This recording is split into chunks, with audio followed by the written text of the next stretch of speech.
Всем привет, всем привет. Сейчас я на телефоне тоже включу. Привет всем.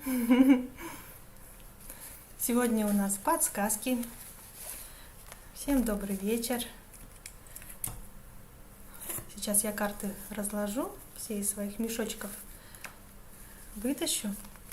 Кому нужны подсказки, пишите подсказки или подсказка. Будет подсказка на один вопрос. Если подсказки, тогда будем смотреть на 5 колодах подсказки. Сейчас я все разложу, все приготовлю, пока вы заходите.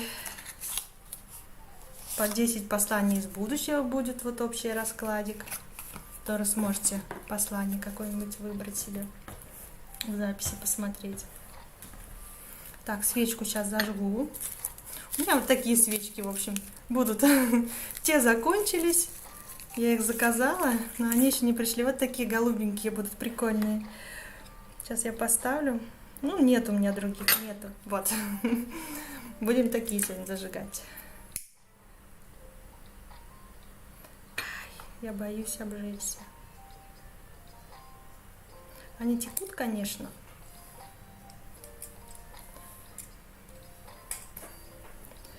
А вот, в общем, будет у нас такая свеча. Будут у нас голубенькие сегодня гореть свечки. Они хорошо для творчества, для там, чтобы мыслями пошуршать, там подумать, что-нибудь придумать. Добрый вечер, Ирина. Подсказки на всех. Сейчас дам подсказки для Ирины. Подсказка для Ирины. Измените свой взгляд на жизнь. Измените свой взгляд на жизнь. Сейчас же лето, легче, надо легче. Для Ирины. Ой, не стоит соблазняться, к хорошему это не приведет. О чем вы подумали сейчас? О чем вы подумали? То есть, что вы там, на что соблазняетесь? Пока что не стоит. Отложите. Голубые свечи хороши для творчества. Ну, по крайней мере, для меня это так. Я разные свечи зажигаю, и они по-разному на меня действуют, я заметила. Вот. Голубые, да, они такие спокойные, для творчества хорошо, для там подумать, что-нибудь поизобретать. Добрый вечер, Зарина. Можно, конечно. Сейчас мы для Ирины смотрим подсказки. Дальше. Не ищите никогда никому никаких оправданий. Если человек так поступил, значит, он так хотел. Видите? Так что имейте в виду, если сделал, то сделал, что теперь? Надо навести порядок в отношениях с мужчинами. Не соблазняться на тех, кто недостоин. Но вы все знаете. Для Ирины. Ирина, не сдавайся. Если не будешь бороться, считай, что уже проиграла. Смотрите, вам нужно бороться и не сдаваться. Если вы чего-то хотите, то идите к этому. Ищите, как бы выбирайте, не знаю. Обращайте на все внимание, не сдавайтесь.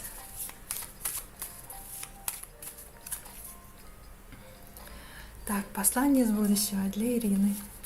Ой, попугайчики вам. Прислушайся к совету близкого человека. Он прав и желает тебе добра. Попугайчики вам красивые достались. Так что удачи. Будем бороться. Да, я только вчера тоже про это, кстати, говорила. У меня тоже такое состояние было. Так, дальше для Зарины посмотрим подсказки. Так, для Зарины подсказка. Дайте себе отдохнуть. Вот слушайте, всегда кому-нибудь от вот этого «дайте себе отдохнуть» выпадает. Всегда вот так вот. По субботам кому-то до этой карты выпадает подсказочка, что нужно отдохнуть. Красивые попугайчики-неразлучники, да. Так что не сдавайтесь. Своего попугайчика вы найдете. Так, для Зарины. С легкостью отказывайтесь от всего, что не идет вам на пользу. Видите? Вам нужно отказываться с легкостью, легко. Не сожалеть потом ни о чем. Мэри, добрый вечер.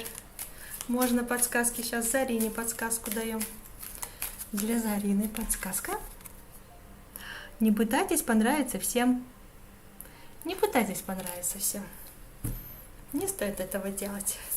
Кто ваш человек, тому вы сразу понравитесь, и не надо будет ничего доказывать.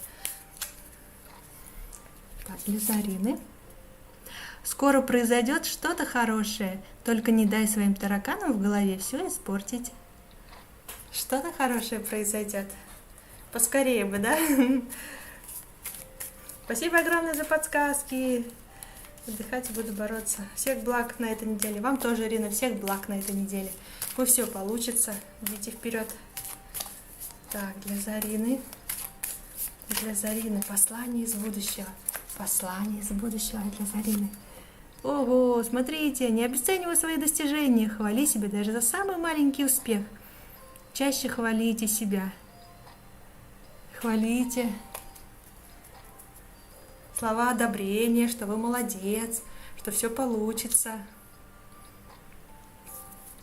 Так что так. Жарко.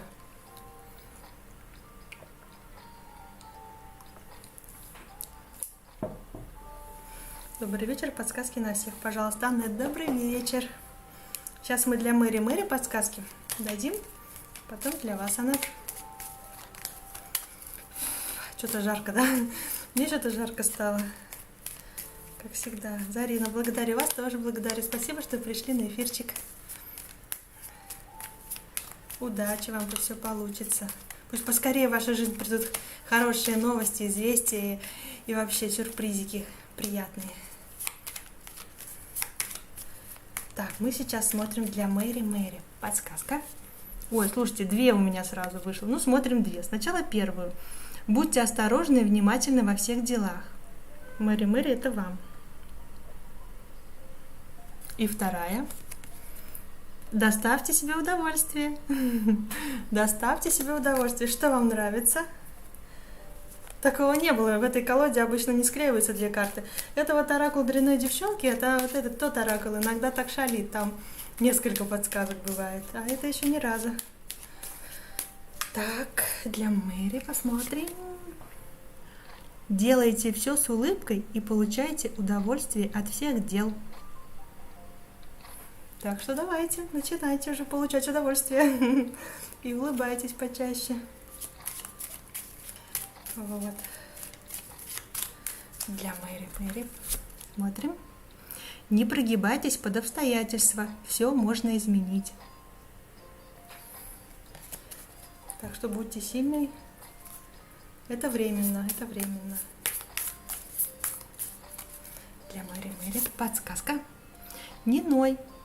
Нет смысла сидеть и ныть, это ничего не изменит. У тебя хватит сил, чтобы изменить этот мир. Так сделай это. Видите, это временные трудности, в общем, что и подтвердили, что подтвердила колода. Стараюсь чаще улыбаться. Все будет хорошо. Так, послание из будущего. Для Мэри послание. Смотрим. Оставь это в прошлом. Пришло время отпустить эту ситуацию. Двигайся дальше. Видите, впереди какая у вас дорога. Оставляйте. Что там нужно оставить в прошлом? Я не знаю. Но оставляйте. Так, Мэри, благодарю вас. Смотрим сейчас. Аннет. Для Аннет подсказки. Смотрим. Сделайте для окружающих что-то хорошее. Что-то хорошее сделайте. Поставьте лайк, кто еще не поставил лайк. Так, сейчас посмотрим. Так. Для Аннет. Если вас что-то расстраивает, попробуйте найти плюсы в данной ситуации. Их гораздо больше, чем минусов. Попробуйте плюсы найти. Плюсов больше, чем... Видимо, это для обучения что-то такое будет. Чтобы что-то понять. Плюсов больше. Для Аннет подсказка. Ой, храните спокойствие даже тогда, когда внутри бушует шторм. Храните спокойствие. Внутреннее равновесие и покой. Все хорошо. Все будет отлично. Так, для Аннет. Смотрим. Поплачь. позволь себе выплакаться, выплесни все эмоции, и тебе станет легче. Если что-то вам тяжело, то, видимо, можно поплакать, можно. Недолго. Немножко поплакали и вперед. Так, глянь, послание из будущего. Ой, смотрите, не нужно оставаться с тем, кто разбивает твое сердце. Дари свою любовь только тем, кто этого достоин. Видите, если в вашем окружении кто-то делает вам больно, или если кто-то вас не ценит, обесценивает ваши там дела какие-то, может, на работе там кто-то, не общайтесь с этим человеком или сведите к минимуму, потому что он вас этим обижает. Ну, если такой человек появится, то держитесь от него подальше. Это не ваш человек. Так, теперь мы будем смотреть 10 посланий из будущего. Я пока напишу, это общий расклад. Сейчас напишу 10 посланий. 10 посланий из будущего. Тынц. Так, в общем, можете загадывать. От 1 до 10 вот на этой колоде будем смотреть. 10 посланий из будущего. Загадывайте циферку от 1 до 10. Можете 2 загадать. Я тоже загадаю. Я раньше не загадывала, теперь в последнее время что-то стала с вами загадывать. Мне думаю, что это я себе не смотрю. Вот, так что благодарю от вас. Так, смотрим послание из будущего. Для единичек, кто загадал цифру 1? Ты ограничиваешь свои возможности. Пора выходить из зоны комфорта. Ой, нос чешется. У меня на каждом эфире чешется нос. Так, из зоны комфорта выходим. Двоечки. Ты на пороге нового этапа своей жизни. В самое ближайшее время тебя ждут колоссальные изменения в лучшую сторону. Видите, что бы ни происходило, скоро все начнет меняться в лучшую сторону. Троечки. Перестань бороться за признание людей, которые никогда не интересовались твоей жизнью. Верь в себя. Верьте в себя. Я в вас уже верю. Четверки. Ты на верном пути. Твой план верный. Ты достигнешь успеха. Четверки. Вы на верном пути. Супер. Пятерки. Ой, пятерки, эта ноша слишком тяжела для тебя. Ты не обязан ее нести. Смотрите, вы какой булыжник тащите. Может быть, вам это не надо? Подумайте. Как-то сбросить что-то лишнее. Шестерки. Ой, ты счастливчик, у тебя все будет замечательно. Шестерки, счастливчики.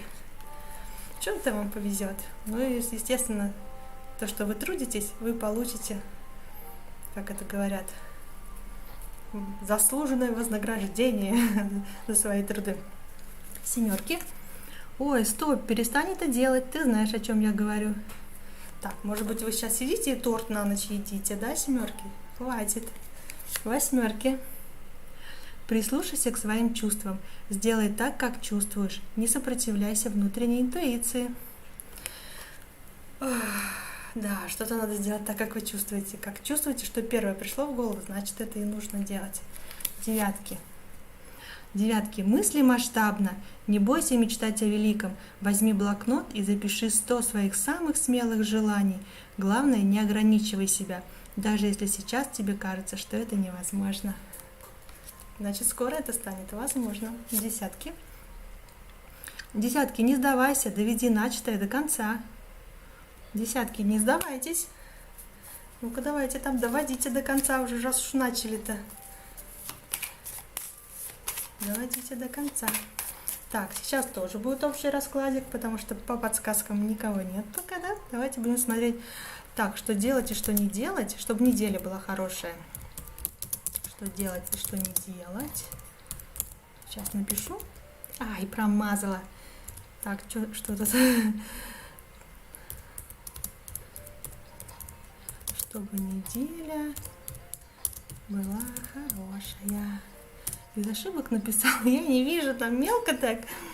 Ну, для меня мелко. Так, 3 позиции будет. Сейчас достану. 3 позиции. Что делать и что не делать, чтобы неделя была хорошая. Давайте посмотрим. Единички. Что делать, чтобы неделя была хорошая? И что не делать, чтобы неделя была хорошая? Что делать, чтобы неделя была хорошая? Думать о своем будущем, во-первых. Можете даже составить список, если вы знаете, как вы хотите, чтобы у вас в будущем было, что нужно для этого сделать. На этой неделе вы можете, как сказать, выделяться в карьере, потому что вас заметят. Вы можете показать себя в работе хорошо. Можете попросить о повышении, ну, поговорить, по крайней мере, почву проверить. Потому что здесь, знаете, здесь может быть развитие в работе, в карьере, повышение должности, что-то можете об этом поговорить, зарплате, карьерное продвижение и будущее, и о вашем будущем. Какие-то движения в сторону вашего будущего. Активные будут у вас действия, активная неделя, много общения. Делать активные действия, показать себя. Вот здесь так вот. Что не делать? Что не делать? Не делайте за других их работу. Вот. Не берите на себя больше, чем вы можете сделать. Грамотно разграничивайте свое время. Время на работу и время на отдых. Не надо упахиваться так, что потом отдыхать нет времени или некогда, или вы не успеваете. Грамотно распределяйте, потому что слишком большая нагрузка может отразиться на вашем здоровье. Тут так, единички. Так, давайте будем посмотреть. Вторая позиция. Что делать, чтобы неделя была хорошая, и что не делать, чтобы неделя была хорошая. Так, чтобы неделя была хорошая. Вот здесь ожидание ваших результатов. Чтобы неделя была хорошая, здесь действовать не нужно. Здесь вы в такой позиции ожидания. Вам нужно наблюдать и ждать. Посмотреть, что происходит вокруг. Собирать информацию, то есть наблюдайте, будьте внимательны и информацию собирайте, наблюдайте то, что вокруг вас происходит. И здесь как будто вы ожидаете приход денег, как будто деньги вам должны прийти. Но здесь нужно будет подождать, они придут немножко позже. Действовать тут не нужно, нужно наблюдать и продолжать то, что вы уже делали. Здесь вы знаете, что не нужно, здесь не нужно куда-то ездить. Здесь нужно оставаться на том месте, на котором вы есть. Если вы хотели пойти учиться, то пока переждите эту недельку, подумайте, соберите информацию, нужно ли вам туда. Вот. То есть тут так. Никуда, лучше в поездки никакие не ездить пока что. Лучше пока оставаться на том месте, где вы есть, и продолжать делать то, что вы делаете.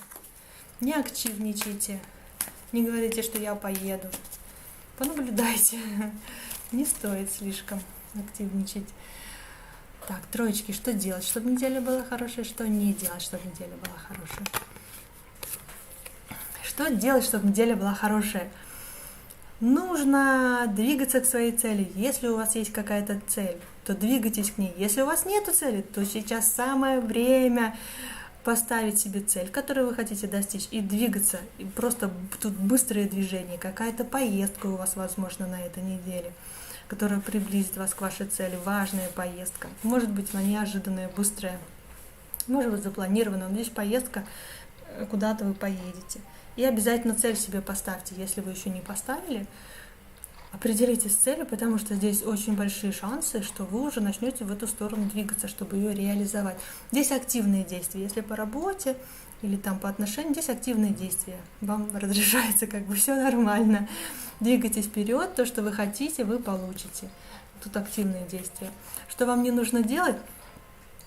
Здесь не нужно много болтать, выпивать, расслабляться, не держать слова, сплетничать, выбалтывать, рассказывать свои идеи и планы, рассказывать о своей цели кому-то, чтобы кто-то знал что-то. Держите ее при себе и добивайтесь ее. Не нужно разбалтывать.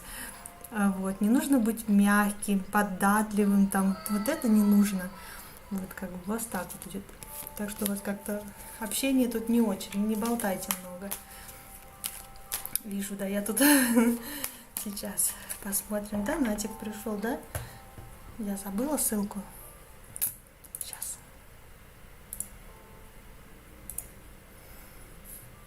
Вот ссылка для донатиков. Сейчас посмотрю. Донат.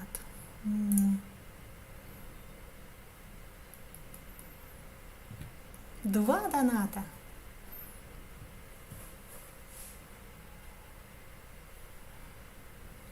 Сейчас посмотрим. Так, Ольга и Анет.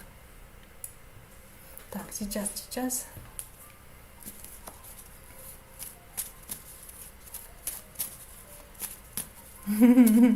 Неожиданная встреча была. Так, сейчас посмотрим. Сегодня случилась неожиданная встреча. Сейчас мы посмотрим, что у него в мыслях после этой встречи. Так, спасибо за ваши добрые слова. Мне очень приятно. Так, сейчас.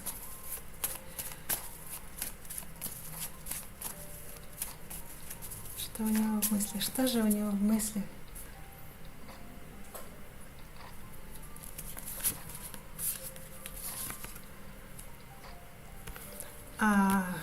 Что можно было бы возобновить? Слушайте, у него в мыслях такое, что можно было бы возобновить. Видите, отношения прекратились. Он тут как бы, что есть шанс, у него как бы в голове он так думает, в мыслях, что есть шанс на возобновление отношений, что если поработать над отношениями, то можно их возобновить и жить вместе. Как бы вот. Он так думает, что то, что умерло, как бы, да, то, что в прошлом осталось, можно восстановить, если этого захотят оба. Если вы будете вдвоем хотеть этого и вкладываться, то вы тут сразу жить вместе. Ну, что ждать, да? Как бы вот у него такие мысли. Что еще у него? Он даже готов к новому браку, кстати. Смотрите, он даже, я не знаю почему, но он еще вам напишет, он хочет с вами встретиться. В общем, встретитесь еще с ним, он вам напишет, и у него какая-то романтика в голове, знаете, он серьезно вас рассматривает, как бы, тут официальный брак даже возможен, но он рассматривает с вами серьезные отношения. Свидание, встреча, вот этот вот романтический юноша с кубком своей любви, то есть романтики он хотел бы с вами. И здесь он очень быстро может проявиться, очень быстро вам может написать сообщение, пригласить на свидание, на встречу.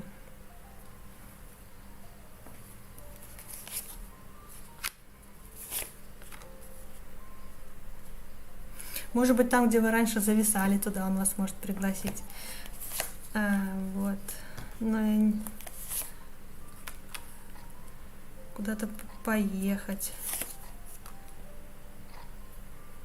где по семейным делам, что это за дела, по семейные дела. Эвелина, можно послание из будущего? Да, сейчас я отвечу на донаты. Жарко мне только. Короче, у него в голове возникли мысли такие серьезные. А что было бы, да, если вот мы бы восстановили отношения? То, что вот у вас на стопе, да, вы не общаетесь, а потом, если оба захотите, да, если у вас будут совпадать желания, то он тут как бы рассчитывает на серьезные отношения, можно перерасти в серьезные, жить вместе. Тут как бы поездка даже к родителям, тут как вот к родственникам, тут как-то вот такой, по каким-то куда-то пригласить вас очень хочет.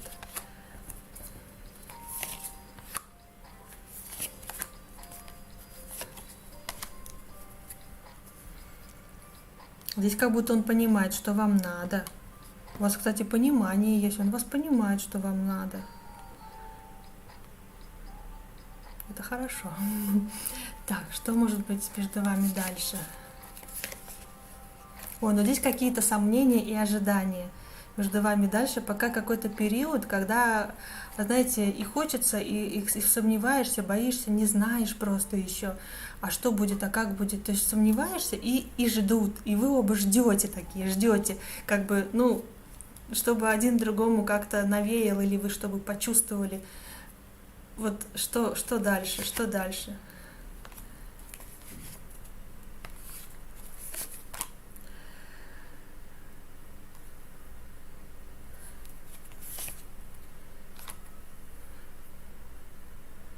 Что-то я тут не поняла, что тут дальше говорят. Так, сейчас... наверное, вот это вот период ожидания, и тут вы опять расстаетесь. Видите, опять, не знаю, вы можете прийти к тому, что вы можете на какое-то время вспомнить прошлое, как было классно, вот эти вот моменты восстановить, да, и вы потом опять окажетесь перед выбором в итоге.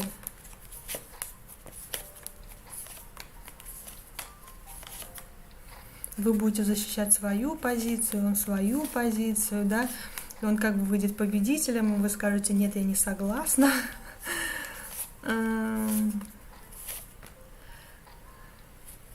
Тут зависит от вас, как вы решите вместе.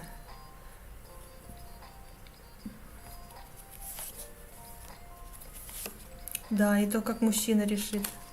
Тут от мужчины тоже зависит. Вы ему интересно, он за вами где-то подсматривает, наблюдает, выясняет информацию. Но он не определился точно насчет вас. Но в мыслях ему бы хотелось, конечно, вот восстановить прошлое. И как будто вы можете это сделать. А дальше на стабильность. Вы тут можете зависнуть, когда начнете восстанавливать это все прошлое. Вы подвиснете, зависнете друг на друге, и просто вам будет классно, вы не сможете отлипнуть. Зависимость какая-то будет у вас, зависимость. По страсти. Но это как будто это так и должно вот у вас происходить.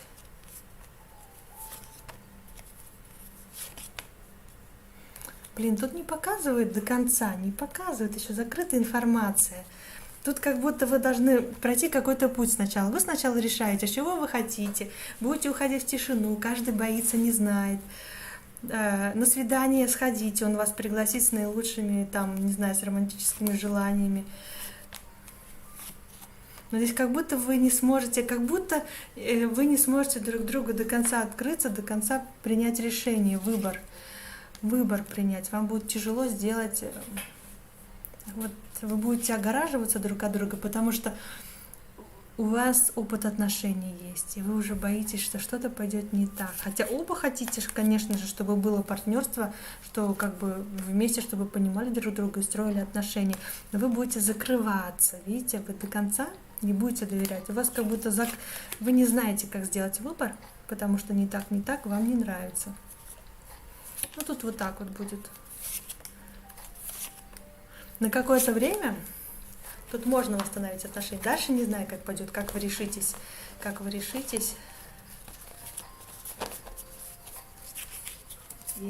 Или можно вопрос. Так у нас задонатили вопрос. Если пройдете по ссылке. Ай, кстати, я опять ссылку не закрепила, наверное.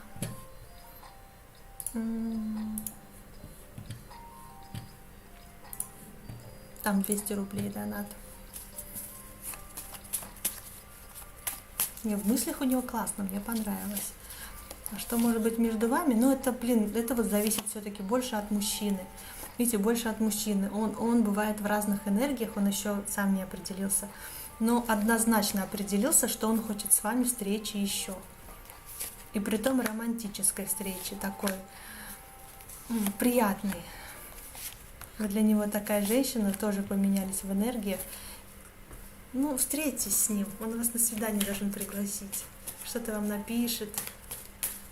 Мысли хорошие, не определился, определиться, да и вы, может, не определились. Будете общаться, там видно будет. Вы можете закрыться, потому что опыт у вас был. Но вы можете воспоминания, да, можете закрыться. Опять показывает, что вы можете закрыться. Я уже хочу что-нибудь, да. Потому что вам хорошо уже быть, вам хорошо быть свободными.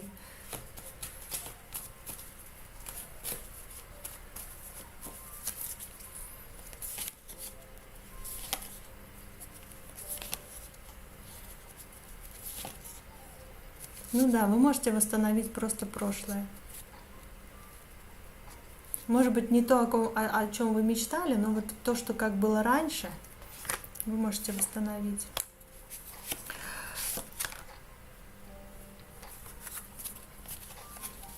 Ну, то есть это на время как будто, пока что. Не знаю, мне показывают, что на время. В мыслях у него, конечно, все классно, но по факту вы можете разбежаться потом. То есть на время. Но на время восстановить прошлое, пообщаться, тем более там романтика у него еще, такие к вам приятные чувства, вы можете пообщаться. То есть это классно. Настрой у него хороший. С любовью такой.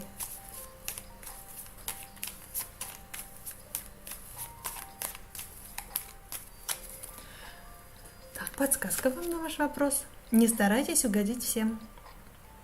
Не старайтесь угодить всем. Приятное такое общение может быть с ним. Да? Даже если не долгосрочное, но приятное. Такое вот.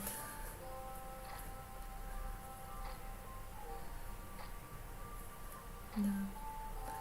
Дальше вот ничего такого вот вы не захотите оба как-то. Будете ждать, выжидать, сомневаться. Что-то нет.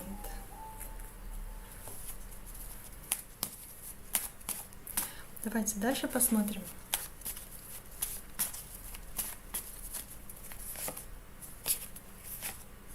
Ему тяжело решиться на это.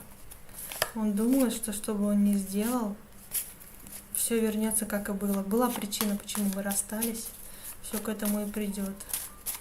Поэтому ему тяжело.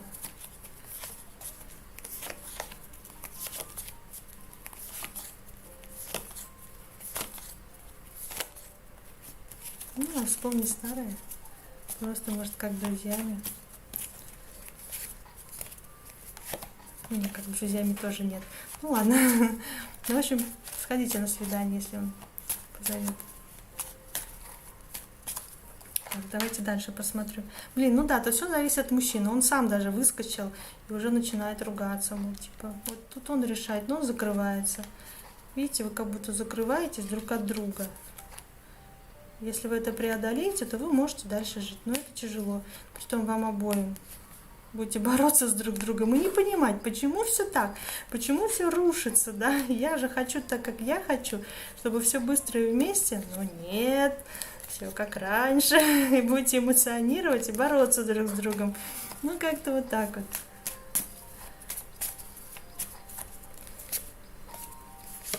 Смотрите сами, короче, смотрите. Ну, что-то вам напишет, какое-то известие вы от него получите. Давайте дальше. Так, давайте дальше мне уже. Что это за... Теперь давайте для Анет посмотрим. Давайте для Анет посмотрим. А то я так могу долго. Для Анет. Его мысли о вас сегодня. Его мысли о вас сегодня. Он борется. Он борется. Чтобы уже все было хорошо, чтобы уже все... Он сейчас борется за то, чтобы можно было расслабиться. Он говорит, я сейчас постараюсь, чтобы потом было так хорошо, и чтобы и вам было хорошо, и ему хорошо, и чтобы он вам мог сделать приятный подарок, чтобы так, как вам понравилось, так, как раньше было, вот, что вот когда вот у вас встреча произошла, вот он все вспоминает, вот это как классно. Он бы хотел вам делать подарки, дарить цветы, и он борется за то, чтобы быть с вами, короче, вот так вот. Чтобы как-то провести с вами время классно, чтобы наслаждаться вместе.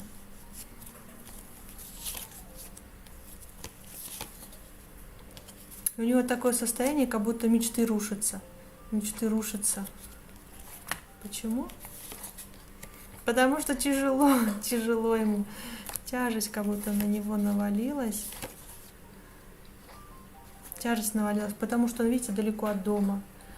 А дом это там, где вы. Он бы хотел вместе. Он бы хотел вместе преодолевать все трудности. Он бы хотел вместе путешествовать. Он бы хотел вместе, чтобы у вас был общий дом, чтобы вы вместе куда-то ездили, чтобы у вас была одна цель, чтобы вы шли и двигались вместе, чтобы поддерживали друг друга. Вот это он бы хотел. А на самом деле вы можете только переписываться, и между вами очень много расстояний. Видите, он скучает. У него такие вот сейчас мысли. Угу. Ну а вот во всяком таком вот интимном плане, да, что он думает? Он думает, что вы его королева. Он просто вами восхищен.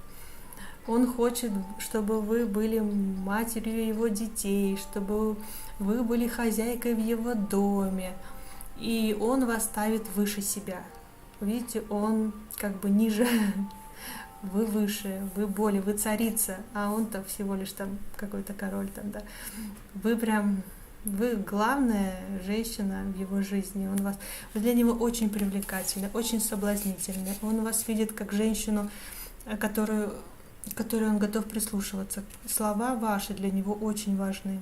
То, что вы чувствуете, что вы думаете. Вот. Он очень активный и готов вам это дать. Очень хотел бы, чтобы все поменялось.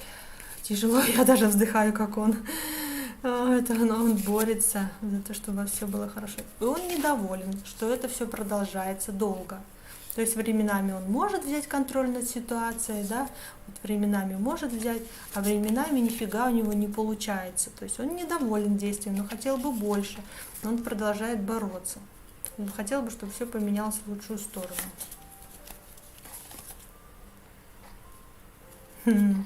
Смотрите, девочку хотел бы от вас. Чтобы у вас родилась девочка. Да, чтобы вы занимались хозяйством, домом. А он бы работал, у вас были бы свидания, романтические закаты, восходы, семья, большой дом. Вот это вот он. И вот такое. Очень устал бороться, да. Он как будто, знаете, эмоционально уже выжат, как лимон. Он просто прям выжатый, как будто.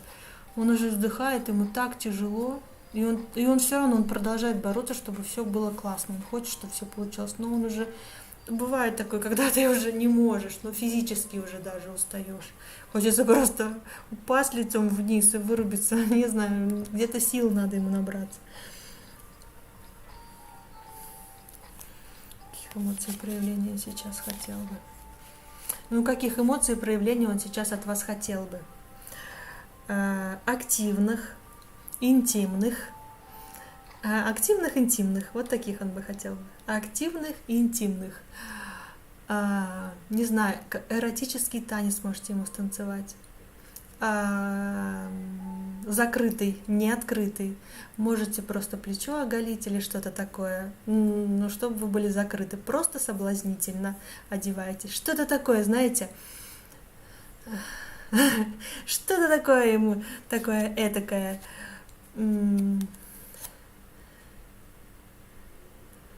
Какое-то ваше развитие, будущее, что вы хотите, можете говорить, идеи какие-то обсудить. Вот. Насчет вашего будущего идеи, какую-то общую тему, новое дело, проект, работа, будущее, что-то такие вот темы какие-то. Эмоции проявления, страсть вот это вот. Надо стать. Ну да, если бы вы были рядом, у него, конечно, сразу бы силы прибавилось, потому что это просто... Даже, знаете, есть такая фраза, я в одном... В общем, секс заменяет сон. Вот некоторые люди, когда вот кто-то спит ночью, да, например, бывает, устает, а кто-то вот вместе проводит время, да, и утром встает бодрячком. Вроде бы и не спали, вроде бы еще и что-то делали, да, но как хорошо утром, ты полный заряд энергии, там, как бы вот. Да и вообще, когда рядом любимый человек, который поддерживает, да даже просто обнимает, когда ты идешь на работу, тебя человек обнимает, целует, желает тебе там классного дня, ты идешь, ты уже быстрее хочешь это все сделать, примчаться домой. Ну, поддержка, она всегда важна, конечно, когда рядом, это очень чувствуется. Ну и по видео можно это все делать. Вот, чтобы быть рядом. Ну, чтобы чувствовалось вот это вот ощущение, что ты рядом, ты поддерживаешь, каждый день там можно даже. Как дела там, что-то такое вот. Вот у вас так.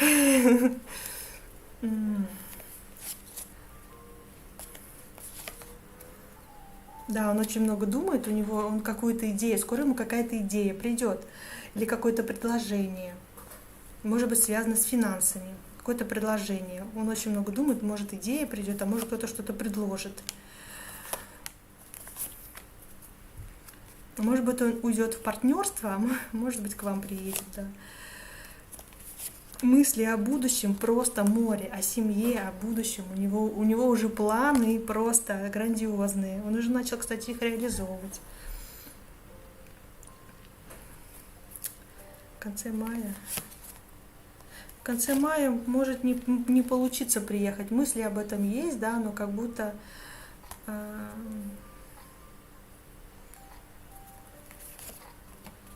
в июне, если кто-то поможет. В июле может приехать. Смотрите, в конце мая тут как будто не получается, да.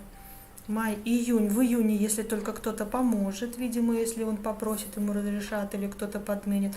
А вот в июле, тут прям поездка, уже июнь, да. Да я вообще не ориентируюсь, какой месяц. Я вчера вообще, у меня температура началась, я думала ночью написать, мне ночью температура подскочила, я думала, все, сейчас напишу, что не будет эфира, потом думаю, как так вообще, что это за безобразие?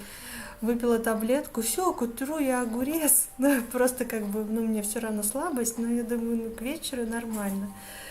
Так что в июле тут, скорее всего, видите, в июне, если только кто-то поможет, в июле, да, что-то поменяется, что-то у вас начнется по-другому.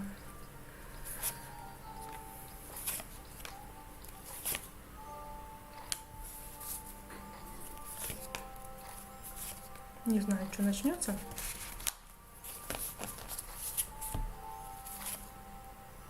Там может не получиться. Блин, ну, может не получиться в начале июня. Я не знаю, почему в начале июня не показывают. Но если получится, то будет хорошо. Если я не права, то отлично. Конечно, пусть приезжает.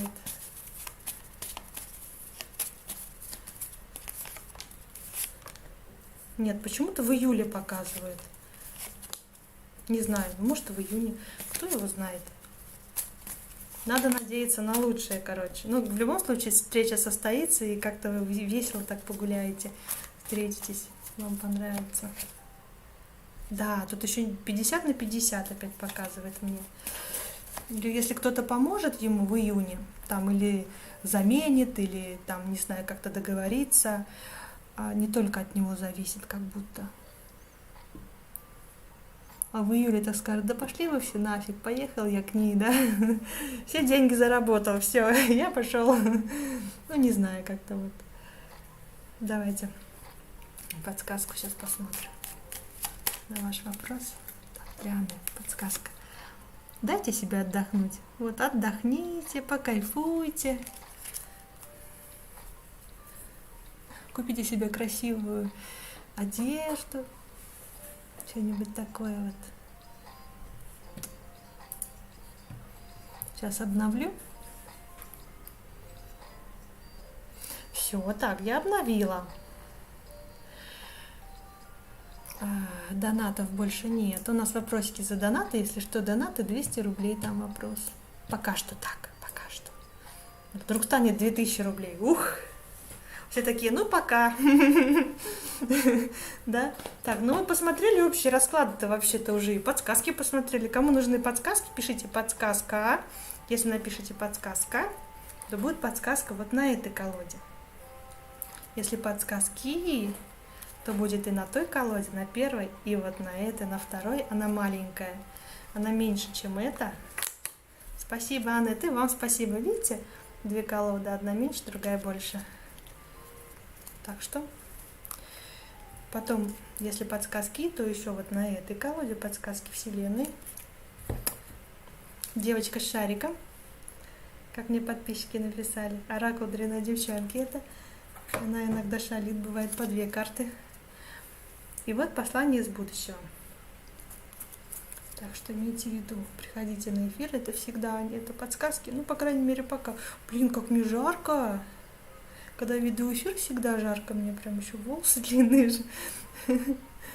Ну что, девчонки и мальчишки, если мальчишки зашли, а может не зашли, буду я тогда заканчивать эфир, раз больше подсказки никому не нужны. Будем заканчивать, да? Или, может быть, какой-нибудь расклад посмотрим. Я бы еще про деньги хотела. А деньги у меня на другом столе. Блин. Я как-то давно не делала про деньги. Где деньги? Давайте тут посмотрим, какие двери перед вами открываются. Общий расклад. Какие двери в ближайшую неделю. Подсказки Евелина. Евелина, привет! Подписывайтесь. Сейчас я посмотрю, какие двери перед вами открываются. Тут исполнение желаний, счастье, встреча с близкими друзьями, у кого-то свадьба, торжество, день рождения, не знаю, предложение руки и сердца. Тут вы, знаете, возобновление чувств, если вы уже в паре. Тут вы можете как куда-то поехать, отпраздновать, вместе провести время, и чувства опять возродятся. Тут как бы исполнение желаний, тут вообще десятка кубков. Это что-то такое, что вы будете очень довольны. Вы что-то получаете, или какое-то событие случается в вашей жизни, или вы что-то получите такое, что вы будете очень довольны. Вы этого хотели, вы это заслужили. И здесь вы очень довольны, здесь просто супер, такие двери открываются. Так, давайте Эвелине посмотрим подсказки. О, двери открываются. Да еще и смотрите, достаток, благополучие и в карьере, и в творчестве. Тут прям самое время заняться, если вы творческий человек тоже. Развитие своего дела. Ой, тут вообще прям достаток. Какие-то идеи могут прийти на этой неделе. Ловите это все, делайте. Такие энергии. Подсказки для Эвелины. Так, сейчас подсказка. Развивайте свою интуицию. О, Эвелина, вы, наверное, у нас новенькая. Это когда у нас новенькие, развивайте свою. Я помню, когда в самом начале подсказки очень у многих было: развивайте свою интуицию. Это вот когда новенькие приходили. Прислушивайтесь ко всему. И вот то, что вам первое пришло, то, что вы почувствовали, это так и есть. Прислушивайтесь, не пропускайте это. И интуиция — это еще обращайте внимание на то, что происходит вокруг. Какие-то слова вам доносятся, обращайте внимание, подсказки, то, что вы видите. Развивайте интуицию, это круто, это вам очень пригодится. Так, для Эвелины подсказка. Ой, нет, не сегодня. Здесь есть такая карта, да, когда маленькая колода не хочет говорить. Ну, значит, все хорошо. Посмотрим сейчас следующую. Так, для Эвелины подсказка. Вы не похожи на других, даже не думайте меняться. Видите, вы не похожи на других, и это нормально. Нет похожих. Вообще нет похожих людей.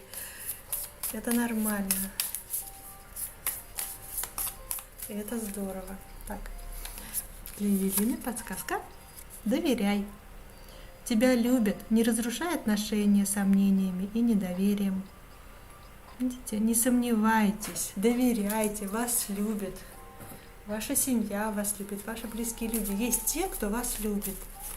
Кстати, начинайте развивать интуицию, вы поймете, кто это, кто вас любит, кому можно доверять. Аккуратненько, так, аккуратненько, открывайтесь. Так, послание из будущего. Для Эвелины послание. Эти трудности временные, скоро все наладится, наберись терпения. Видите, все это временно, то, что сейчас происходит, и скоро все изменится. Временно это уже хорошо, значит, а это закончится. Вот, так что классно.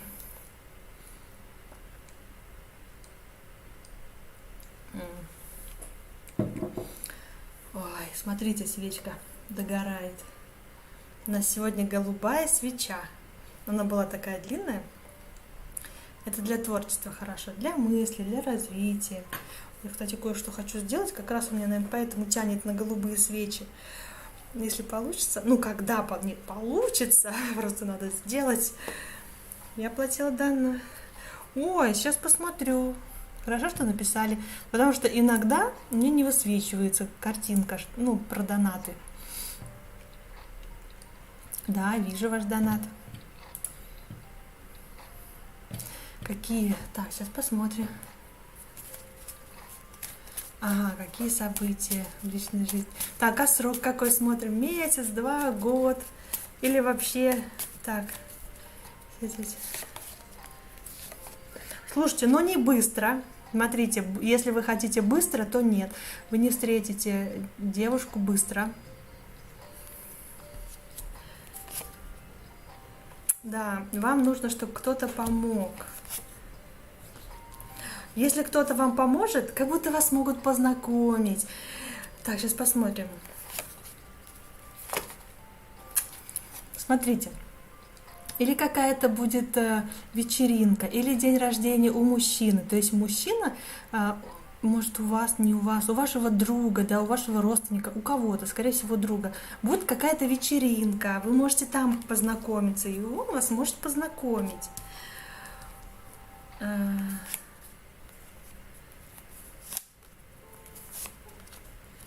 В течение 1 месяца нет, в течение 2 месяцев это возможно.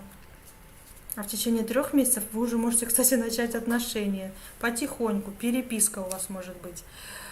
А вот, кстати, в течение 2 месяцев, посмотрите, у кого там из ваших друзей может быть день рождения, какой-то праздник, куда-то вы будете выбираться, может, на природу, может, какой-то... Здесь еще, знаете, может быть, какое... Не, ну здесь праздник у мужчины, у какого-то друга. Может, у начальника, может, у вас какой-то корпоратив будет, может, вы будете отмечать начало проекта или конец. Подумайте. Через месяц, через 2, в течение 2 месяцев что-то такое будет?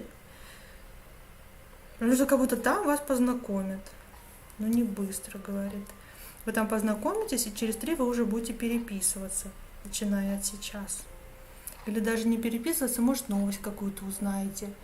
Как бы уже начнутся. Оба-на! Сразу какая карта. И как бы вот она, ваша женщина. Вы знаете, вы будете ее видеть, как будто она именно такая, вот какая должна быть. Вот какую вы представляете? Потому что императрица — это такая женщина, в которой видишь, ну, ту женщину, на которой ты хочешь жениться. То есть ты вот как бы это не так, что так, вроде ничего, так, повстречаюсь, так, несерьезно. А вы сразу в ней увидите, что захотите строить с ней серьезные отношения. Молодая ли она, вы старше. Пока показала вас, вы старше, вы серьезнее, вы, может быть, холодные еще. Вам нужно будет научиться понимать друг друга. Вы как-то мимо нее не пройдете. У вас уже как бы так прописано, что вы ее встретите. Вы ее встретите, вы познакомитесь, у вас уже это прописано в судьбе, но вы можете не понимать ее. Вам нужно будет научиться понимать. Как будто у вас, знаете, может быть, вы в разных семьях жили, где у вас были разные правила. Там у нее так принято, у вас так. В чем-то вы не будете понимать друг друга, вам надо будет учиться этому.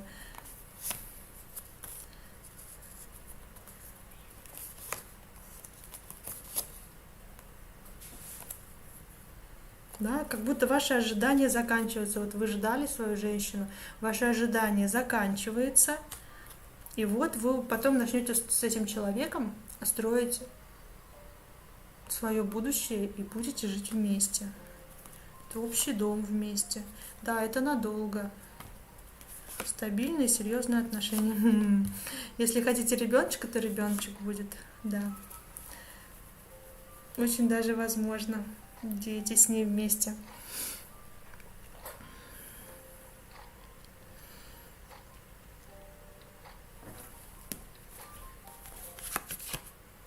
А вот через сколько вы поженитесь, это время покажет. Это еще...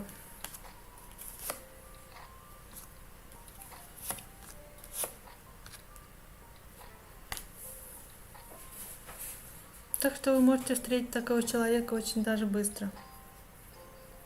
Я хочу детей.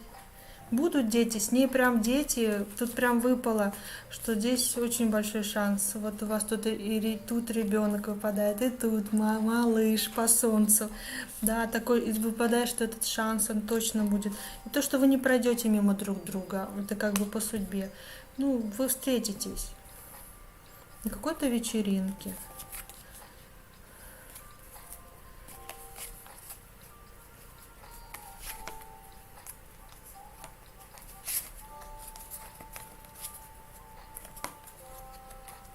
Угу.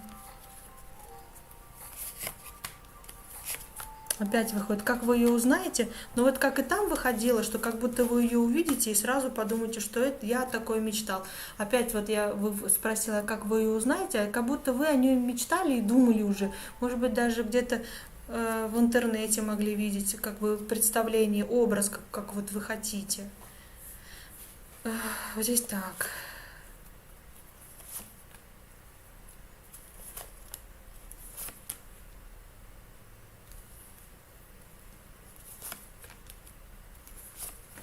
может быть, она начнет немножко капризничать.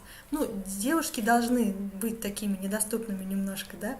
Вот, она немножко будет, если у вас сомневаться или ревновать вас будет, то вы просто докажите, что, ну, свои чувства. Много не пейте в ее присутствии, чтобы контролировать свои эмоции, поступки, чтобы показать, что вы серьезно настроены. И проявляйте серьезно. То есть берите всю ответственность в свои руки, если захотите быть. Я свою девушку представляю. Ну вот, вы как будто прям вот какую представляете, такая вам и встретится. Видите, она тут может вас ревновать, может ревновать. Вот, но вы просто докажите, что вы достойны. Назначайте свидания, дарите подарки, потихоньку, ну, показывайте, что вы настроены серьезно. Берите все в свои руки. Тут вот показывает, вот эта карта говорит о том, что как вы захотите, так и будет. То есть маг, у вас есть вся возможность, чтобы добиться того, чего вы хотите. То есть вы сможете, да, только нужно поработать над этим, и все.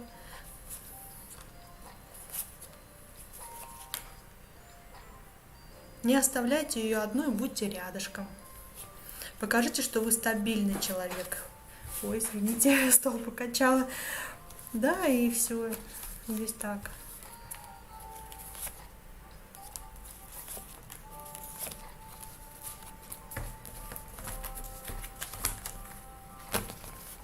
Как будто будет такая девушка, которую вы заслужили. Вот.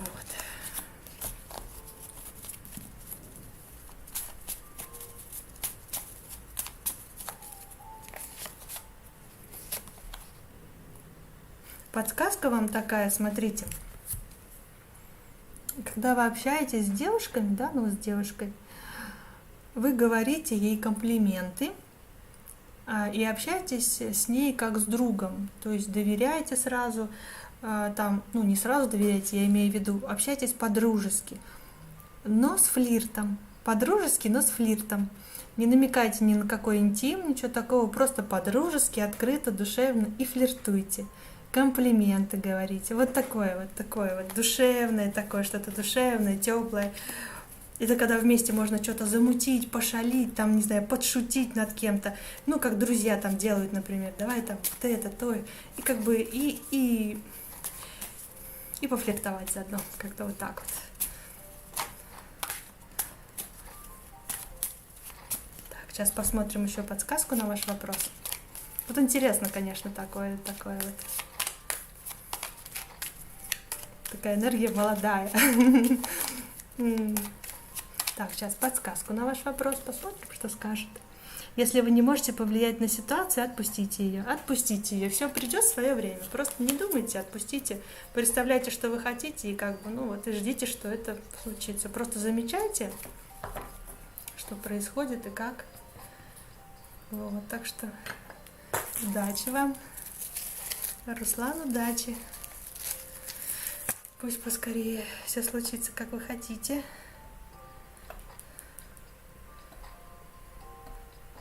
Так, свечка одна у меня сгорела. Вторую зажигаем. Такую же голубенькую сейчас зажгу.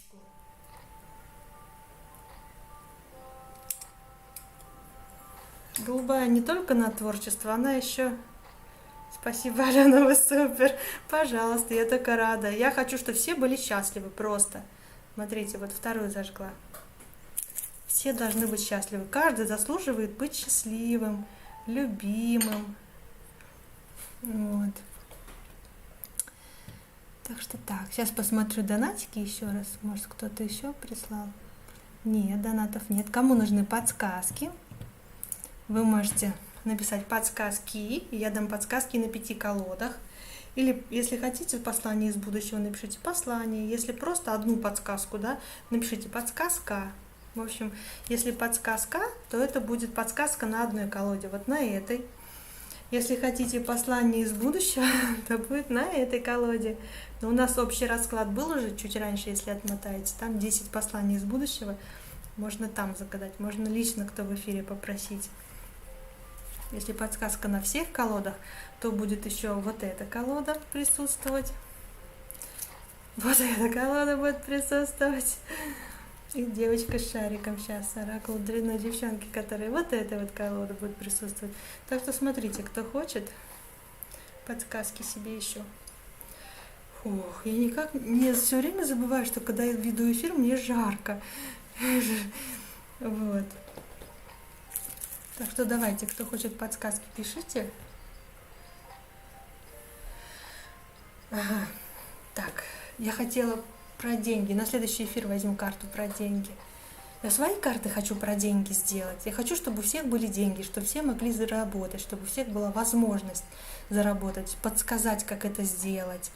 Я хочу сделать свою колоду. Вот. Любовь и деньги. Любовь и деньги. И все должно быть в гармонии, потому что вот, надо жить в безопасности, чтобы было где жить. Это всем нужны. Жарко. Ну что, раз подсказки больше никто не пишет, давайте тогда будем заканчивать эфир. Увидимся с вами в следующую субботу. Желаю, чтобы у вас неделя была классная, чтобы все получилось. Пишите то, что вы хотите достигнуть, пишите желания. Обязательно пишите, не держите в голове. Пишите и расписывайте на маленькие подцели, там, когда чего-то вы добились. Например, вы хотите там загранпаспорт сделать, а надо сначала основной паспорт поменять, там, или не знаю, какие-то заморочки. Ну, вы знаете, что вы там хотите. И если вы чего-то добились промежуточного, вы прям поздравьте себя. Купите себе что-нибудь вкусненькое, то есть, отметьте. Расклады 1000, это как? Как бы нормально, как? 5000, кто хочет 5? 10 показываю. Кто хочет лично пообщаться? Я вообще могу и руками лечить, если что. То как бы я бы вас... Почему? Вот у меня и голос может лечить. Кстати, можно и аудио записывать, это и расслабляет. И если вас я обниму, когда вам тяжело, там, да, я вас могу обнять, и вам станет легче. Вот. Вот тут вот внутри легче станет. Но раньше было так, что я вообще могла забрать, я чувствую, не знаю сейчас как, я не пробовала. Но раньше я могла обнять человека и забрать себе его боль. Я прям чувствовала, где у него болит. Мне также становилось плохо, как ему в тот момент. Сейчас я не знаю, я давно этого не делала, потому что это мне самой тяжело. Вот, так что у кого что, кто что может. Я бы этого не хотела, поэтому я на картах могу разложить. Могу просто обнять, просто поддержать, без всяких там этих. Вот, потому что мне самой это тяжело для меня. Я не такая здоровая, как хотелось бы. От алкоголя нет. Что для этого надо? Это для этого надо желание. Знаете, как бы вы ни хотели, ни одного человека невозможно заставить что-то сделать. Ни одного. Как бы я ни пыталась говорить о том, что нужно заботиться о себе, о своем здоровье, подумать о будущем своем, о чувствах там ваших родителей, ваших детей. То есть подумать о здоровье, то есть о будущем. То есть это же вы не только зависит, то, что у вас происходит, те, кто пьют, например, это же касается и тех, кто рядом. Те, кто пьют, они не хотят брать ответственность за что-то, они немножко слабы. Они, понимаете, те, кто курит и пьют, они не могут контролировать свою жизнь. Надо научиться контролировать свою жизнь, надо брать за это ответственность, надо понимать, чего ты хочешь. Что ты с этого получишь? Ты получишь здоровье, да, ты не будешь болеть. Это же классно, это же здорово, когда ничего не болит, потому что когда начинает что-то болеть, уже поздно это исправлять, потому что вы можете только остановить. В некоторых случаях вы даже не можете вылечить. Это хорошо, что если вы остановите на этом эту болезнь, да, потому что разрушение человека происходит. Если человек сам не захочет взять свою жизнь под контроль, то тут так долго это не продержится. Вот. Курить бросил, вот, молодец, очень уважаю таких людей, которые добиваются того, чего хотят. Это круто. Это значит, что вы взяли контроль над своей жизнью, вы смогли. Это очень тяжело, но это очень круто. Это значит, что вы очень сильный человек. Вы очень многого можете добиться. Ставьте себе целей. Вот. Это круто. У нас на работе вот все курят. Я с ума от этого схожу, вообще не могу. У меня никто в семье никогда не курил. Никто абсолютно. Поэтому для меня это ненормально. Тем более я знаю, как люди мучаются от рака. И как бы это как очень страшно. И тут ничего не поможет. Они какие-то, не знаю, почему люди это делают добровольно, уничтожают себя. Ну, как бы, ну, у всех, конечно, свои жизненные, там, не знаю, причины, почему человек это делает. Вот. Да нет, это я просто так сказала. Расклад 2000, полная диагностика. Нет, это я просто так сказала 2000. Чего вы? Не знаю я ничего. Я так могу поболтать просто. Я могу поболтать, и вам станет легче. Это как будто вот, ну, как будто, я не знаю. Мне уже говорили многие, что мне бы психологом работать. Вот. Но в психологии там есть... Это когда просто люди разговаривают, могут советом помочь, могут просто выслушать, и вам легче станет, да, как бы вот. Но просто я знаю, что в психологии, когда там учатся на психолога, есть такие моменты, которые я не принимаю. Я не хочу это делать, и это изучать, и практиковать. Я считаю, что это неправильно. Вот. И каждому нужен подход индивидуальный. Нельзя всех под одно, потому что можно сделать человеку еще больнее, еще хуже. А иногда просто нужно просто поддержать. Понимаете, не нужно там копаться, нужно поддержать. У него просто такой опыт, такая жизнь. Чего делать-то? Вот. Человек сам выбирает, где родиться, и причины у него всегда есть. Это для чего-то. Просто надо понять просто. Делать выводы. Вот. Так что так. Это все очень просто занимает много энергии, если делать на человека подробно вот этот вот расклад. Одно узнать, второе узнать. Очень, очень много занимает энергии. Я даже когда с людьми разговариваю, устаю, потому что когда я говорю, я могу успокоить человека. У него нормализуется, он нервный, например, у него внутри все там невозможно. Человеку сейчас уже инфаркт случится, или не знаю, плохо, да, но когда давление поднимается, когда человек переживает, или там, ну, всякое случается, да, давление на человека. Я могу поговорить и успокоить. Говорю, обнять и успокоить. Чисто вот так вот. Потому что если что-то делать более, ну, много энергии уходит. У меня столько нет. Пока что, я не знаю. Я тоже устаю, у меня тоже есть свои проблемы, свои дела, которые нужно решать. Поэтому пока что так.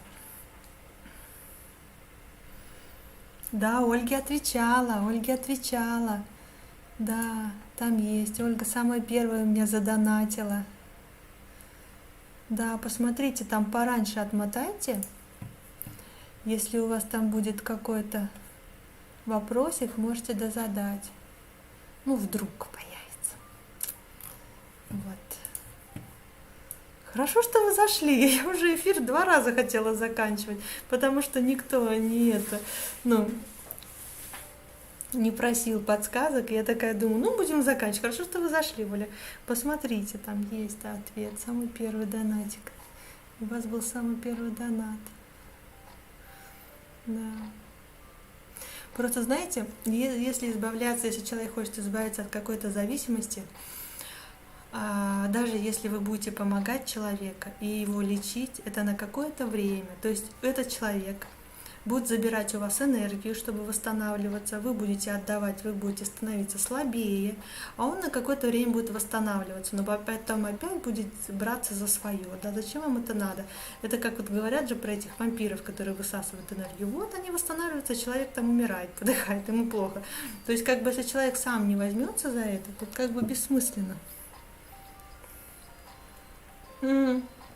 Как вы давно, второй опыт. Я еще в школе делала расклады по обычным игральным картам. Ко мне приезжали, знаете, мальчишки за моей подружкой ухаживали. Ну, ухаживал парень, он с другом к нам приезжал. И из этого, ну, военный он был, в военном институте, учились они взрослые были, они приезжали к ней в гости. И я там тоже была. И, в общем, я им делала расклады тому и другому, они 2 друга. Они такие, да нет, да не может такого быть, мы вообще нас в одно место должны отправить, не может быть, чтобы нас в разные. Потом через месяц приходит ко мне один из них и говорит, ты правильно сказала, Говорит, давай мне сделай еще раз, говорит, у меня еще вопросы есть. И, короче, мы с ним вот первое, ну, это было еще со школы. Ну, просто было интересно. Потом я не делала этого, ничего не раскладывала, потому что как-то не было необходимости. У меня другие интересы потом пошли. Вот. А потом, когда стали трудности в жизни там получились, люди там обманывают, встречаются те, вот, кто обманывают часто там по работе, например, идешь на собеседование, тебе там говорят одно, а потом на самом деле там это какашка, прикрытая шоколадкой. На самом деле там другое, да, вот это мне так задолбало, что меня обманывают. Я взяла карты, я купила себе, уже тогда были Таро. Раньше я не знала, что были карты Таро. Я на гадальных, на обычных 36 карт. 4 короля, 4 дамы, вальты, тузы. Вот тогда я раскладывала. Прошлое, настоящее, будущее, общий такой цыганский расклад, по-моему, тогда было написано. Вот, и у меня тогда сбывалось. И И вот я раскладывала себе по работе, стоит ли вообще идти на эту вакансию, на собеседование, какая это организация. То есть у меня были проблемы, я хотела их решить. Потом, то есть обманут или не обманут, и так и получалось, кстати. У меня было такое, что мне надо было, я уже рассказывала об этом, надо было купить ботинки зимние, потому что я на стройке тогда была и их испортила. И мне надо было ботинки зимние. А я столько объездила магазинов, в Питере я тогда жила, то есть у меня не хватало времени все объездить, надо было в чем-то ходить. Я взяла карты, разложила и поехала в тот магазин, где они сказали, что я куплю. Я купила там обувь. Ну вот так, хотя я до этого не могла найти ни в одном магазине. Так что просто это как бы надо было, оно как-то само пришло. Не надо, так я отложила, не надо. А потом вот я стала проверять все вакансии. А это уже чувствуешь, когда к интуиции прислушиваешься, уже даже чувствуешь, хочешь ты туда или не хочешь, стоит туда или не стоит. И даже бывает, знаете, когда ты идешь на собеседование или смотреть квартиру, например, мы столько квартир меняли, там сдают, мы даже идем, и там уже видны эти вот как признаки, какие-то знаки вам дают, что вам туда не надо. Даже по телефону, когда вы разговариваете, вы уже понимаете, что даже по работе, даже мне директор звонил, у нас собеседование было по телефону, я сказала, больше мне как бы не стоит. Потому что, ну, то есть ты уже чувствуешь, ты уже знаешь. Прислушивайтесь просто к своей интуиции. Вот. Это же не просто так. Начинайте прислушиваться. Вот. Так что здесь так. Ну, а Таро я, кстати, в Питере, когда была, даже, там уже меня заинтересовали карты. Там же энергетика такая в Питере, там город наполняет, там хотя город и большой, Москва, она высасывает энергию, она город болото Москва, это вообще ужасно. А в Питере, хоть и говорят, что серый город, он холодный город, он не серый Питер, он холодный, просто очень холодный, потому что там ветра очень ледяные, они пронизывают. Но там энергетика такая, она наполняет. Тебе все это интересно, тебе хочется, не знаю, там все этим дышит как бы. Вот. По субботам в эфир выходите? Да, по субботам. Раньше было вообще понедельник, среда, пятница. Но я так замоталась, я так вымоталась, у меня не хватало времени. Я на работе очень устаю. У меня вообще основная работа, вот, очень устаю, поэтому вот бесплатно отвечайте. Нет, у нас за донатики, там закрепленный комментарий, там 200 рублей, один вопрос. Если хотите подсказки бесплатно, если нужна подсказка, просто напишите подсказка, и я вам дам подсказку. Вы можете подумать о чем-то, или просто подсказка на неделю, или подсказка на данный момент. Подсказки бесплатные у нас. Эфиры сейчас по субботам, потому что мне так удобно. Я за неделю устаю, я вообще никакая прихожу, поэтому я иногда даже думала много раз отменить. У меня времени не хватает на то, что я хочу, я не успеваю спать.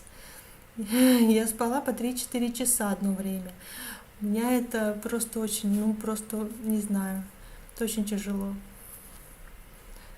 Теперь я стараюсь регулировать это все. Не очень получается, не очень, честно скажу, потому что планов и идей много. А я как будто как ни старалась бы, так на одном месте и стою. Но как бы движение медленное, хочется быстрее.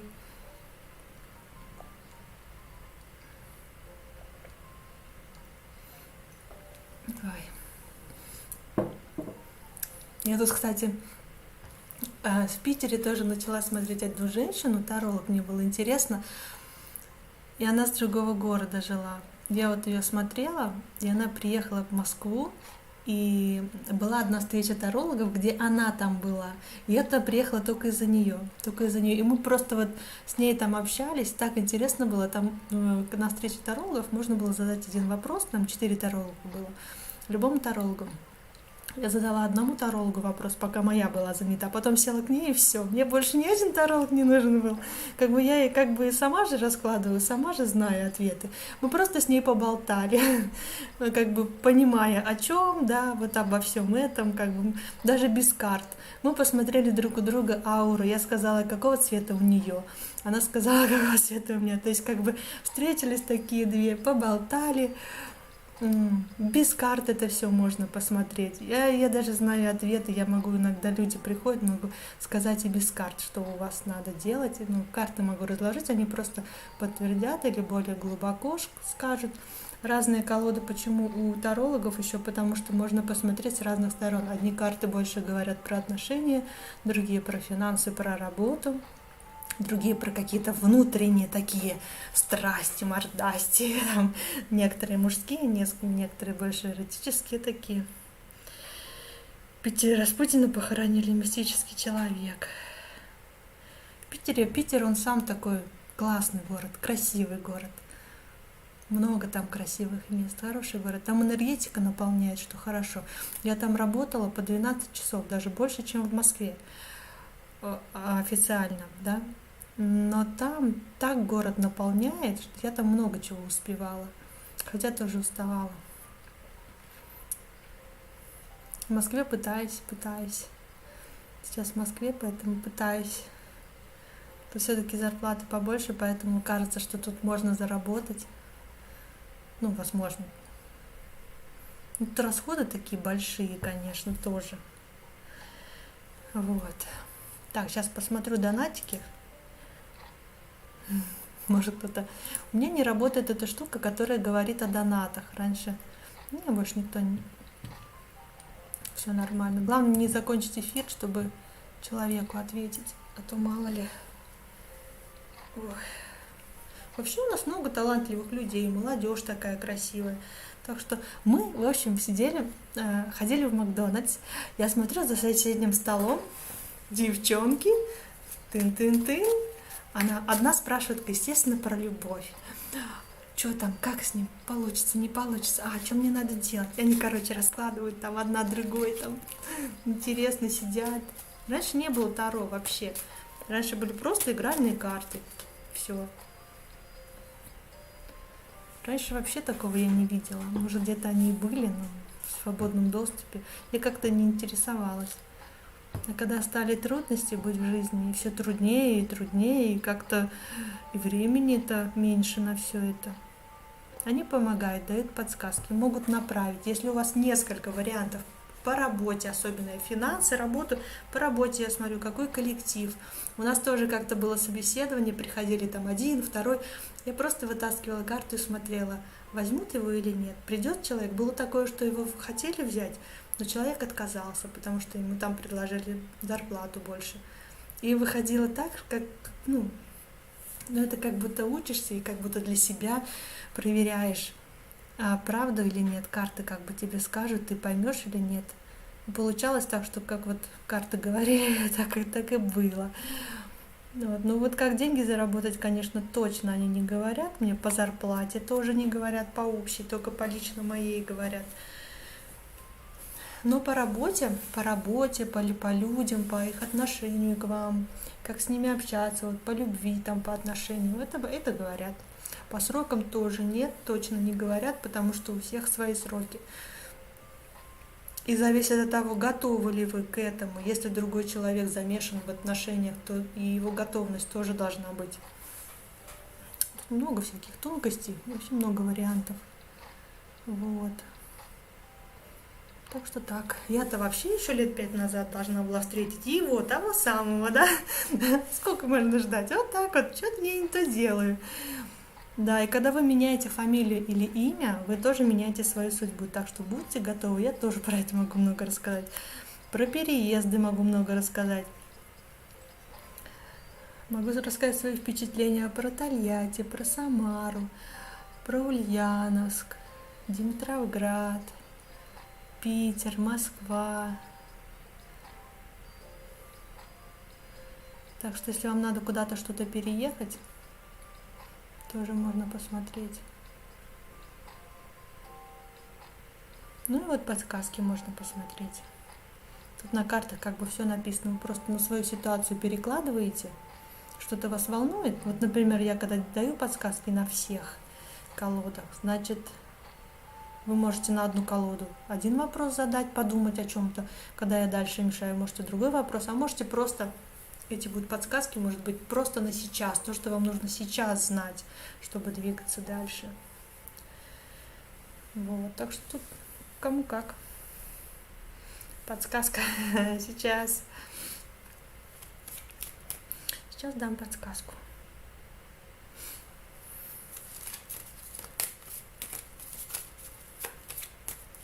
В общем, на следующем эфире про деньги посмотрим. Я сегодня колоду не положила сюда про деньги. Что-то так захотелось.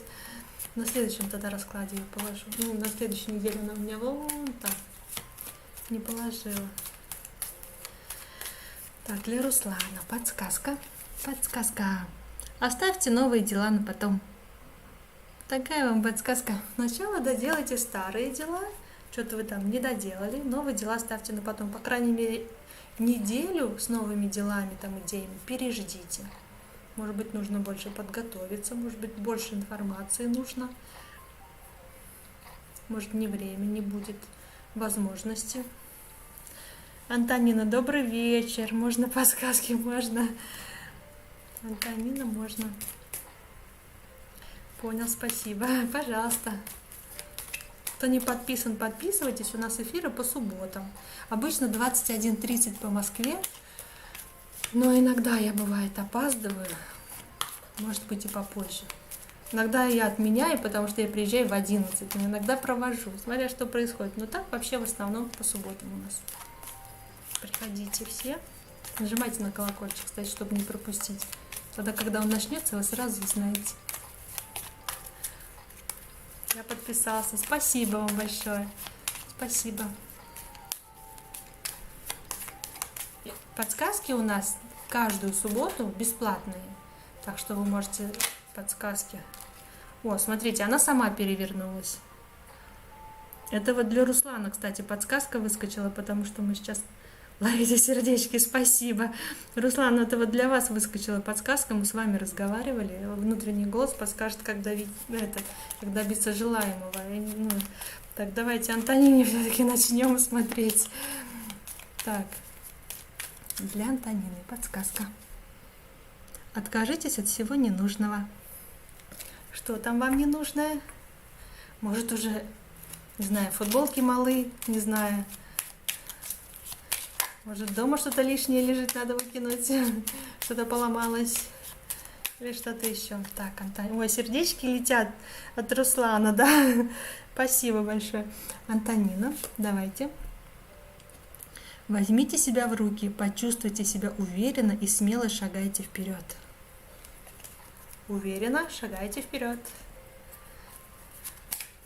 Я поняла, о чем. Спасибо. Пожалуйста. Я знаю, что вы поймете, потому что для каждого это свое. Так что хорошо. Ой, Оксана Иванчишна зашла. Да, добрый вечер. Так, мы сейчас для Антонины смотрим. Для Антонины. Двигайся к цели, не забывайте... Ой, смотрите, двигаясь к цели, не забывайте получать удовольствие от пути. Это, кстати, очень важно. Не забывайте получать удовольствие от пути. А то вы потом, когда цель достигнете, вы забудете уже о том, что это удовольствие, что надо, как это надо, даже забудете, как радоваться мелочам. Поэтому... Ой, вот эта колода хочет выпасть. Так, для Антонины. Действуй. Чего ты ждешь? Сделай это. Лучше стыдно, чем никогда. Если тебе нужен какой-то знак от Вселенной, то это он и есть. Смотрите, действуйте. Лучше сделать, чем не сделать и пожалеть. Кстати, это вот у нас из жизни пример. Мы думали поехать в Питер, и если бы мы не поехали, мы бы думали о том, что как было бы хорошо, как, наверное, бы жизнь изменилась, если бы мы туда поехали. То есть мы бы сожалели бы об этом. А так как мы это сделали, мы уже можем двигаться дальше, мы уже знаем, чего мы хотим, уже знаем, что это такое. Сейчас иду на тренировку. О, классно! Привет с Южного Урала, Челябинска. Вам тоже привет. Мы в Москве. Пока что привет из Москвы. Пока мы здесь. Надеюсь, скоро будет, или не очень скоро, привет откуда-нибудь еще. Потому что мы любим переезжать. Ну, не любим, как приходится. Хотелось бы уже сесть. Так, самое важное, согласна, да, Антонин. Так, из будущего, я вот из будущего смотрю. Из будущего вам мешаю. Антонина. Послание из будущего. Тебе нужно побороть свой страх. Только действие побеждает страх. Боишься — действуй. Но здесь я не совсем, конечно, согласна, что нужно делать то, что боишься. Но то, что нужно действовать, пробовать, это да. Потому что если вы сомневаетесь, и если вы этого хотите и не сделаете, лучше сделайте. Лучше сделайте, не тяните. Будете сожалеть. Да, тут так. Но если уж совсем страшно, то не стоит. Может быть, ваш организм предупреждает, что еще не время просто. Вы не готовы просто. Бывает такое, потому что я не совсем согласна, что вот боишься действовать. Ну, подожди, может, ты не готова внутренне.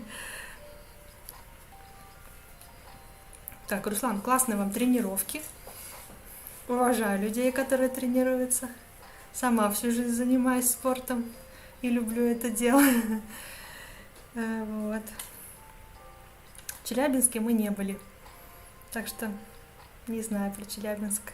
Хотя я знаю, что там суровые люди такие, с характером.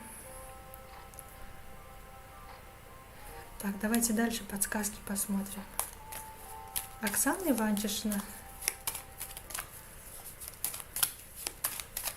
Так, Оксана Иванчишина. Подсказка. Проявляйте активность. О, смотрите, у вас поменялись подсказки. Проявляйте активность. Сейчас вам уже не говорят отдыхать там или что-то такое. Проявляйте активность. Сейчас, кстати, можно писать желание, потому что сейчас Луна будет растущая. Ой, кстати, да, она растущая. Что сейчас?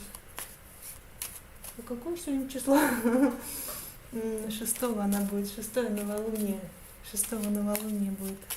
Можно писать желание. Антонина, благодарю вас, тоже благодарю. Фух. На новолуние, это будет 6 числа, день до и день после, можно писать, лучше прямо на новолуние, ваше желание, то, что вы хотите, список пишите ваших желаний. То есть, чтобы двигаться к ним, двигаться. Почаще пишите то, что вы хотите, чтобы это было перед глазами, чтобы вы не забывали этого. Это очень важно. И отслеживайте месяц, 2, 3, полгода прошло, год. Вы продвинулись или нет, или на том же месте? Мы отслеживаем. Блин, это просто очень тяжело, конечно. Так, давайте. Оксана Иванчишина, подсказка. Прислушайтесь к себе, что вы хотите в данный момент. Это и есть правильное решение. Видите, прислушайтесь к себе. Что вы хотите? Это значит, вам и нужно. Вам душа внутри. Вы сами говорите себе, что я хочу вот это. Купи мне это, ну купи, да? Купи мне клубники килограмм. Я хочу. Так, Оксана Иванчишина, подсказка. Храните спокойствие даже тогда, когда внутри бушует шторм. Храните спокойствие. Что бы вокруг ни происходило, спокойствие, только спокойствие. Потому что если вы начинаете переживать, вы теряете свою энергию. Может быть, еще ничего не случится, то, о чем вы переживаете. Если что-то случится, не нужно переживать, нужно думать, как это решить. Поэтому бессмысленно переживать. Это, конечно, нам тяжело это делать. Надо как-то учиться, к минимуму сводить, по крайней мере, чтобы на здоровье не отражалось. Оксана Иванчишина. Так, подсказка. Отдохни. О, ну тут вам говорят уже отдохни. Ты очень устала. Срочно иди в постель, сейчас же. Так, не думайте о плохом, не грузите себя. Отдыхайте, научитесь расслабляться. много у вас мыслей разных, не загружайте себя. А что, а как? Спокойствие мне надо. Вот, как раз я про это и говорила. Надо сделать вечер встреч, я всех обниму, и все будете спокойные, как танки. Ну, что будет со мной, я не знаю, что, то есть, вам будет хорошо, даже если будем вместе чай пить. Так, вот перевернулась у меня, ну, сейчас еще одну достанем. Оксана Иванчишина, остановись и оглянись вокруг. Ты упускаешь что-то важное. Что-то важное вокруг происходит, вам нужно обратить на это внимание. Опять нужен отдых. Что-то вы перерабатываете. Я говорю, вы много еще можете переживать, и это у вас забирает энергию. Потом вам трудно восстановиться. Вам нужно там, где водичка, там, где травка, что-то такое вот. Отдохнуть, отключить мозг и насладиться просто происходящим, побыть в моменте. Оксана, для вас подсказка. Если тебя не слышат, не нужно говорить громче. Видите? Если человек ваш, он вас услышит, даже если вы ему шепотом скажете. А если не ваш, как бы вы ему не доказывали, не приводили свои доводы, ну не хочет он вас понимать, ну что с этим поделать? Ну и ладно, у него свое мнение, у вас свое. Алена, я отправил донат. Сейчас посмотрим. Пишите, да, про донаты, потому что у меня не выходит это. Выходило, а сейчас не выходит. Сейчас посмотрим. Для Руслана. Донатик, вопросик.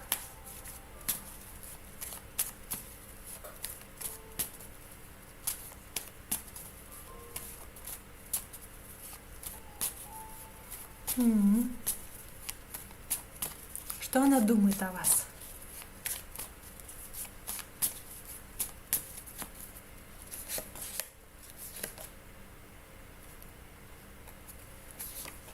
Какие-то тяжелые, у нее, знаете, какие-то тяжелые мысли.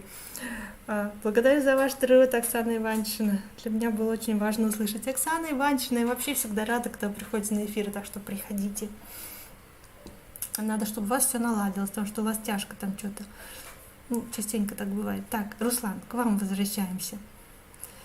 Она, вот вы то, что вот сделали, да, вот то, что там внимание ей уделяете, да, она считает, что как бы что вы хотите, вообще тяжело о вас как-то думать, да, потому что она считает, что вы хотите одноразовую победу, то есть победить, забрать свое, как бы доказать, что он мужчина там, ну, то есть, что вы мужчина, она так думает, и как бы, и все, и уйти.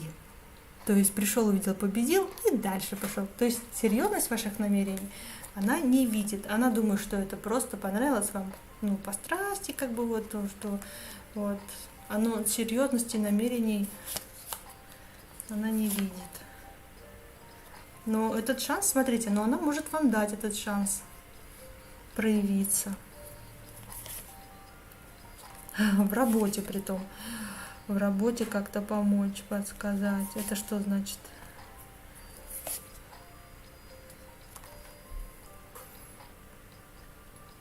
Как-то проявиться в работе. Как будто общий...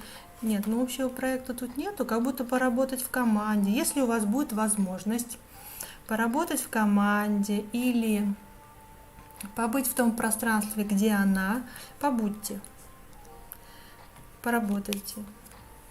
Отнесите документы туда или что-то такое. Как-то вам надо пересечься.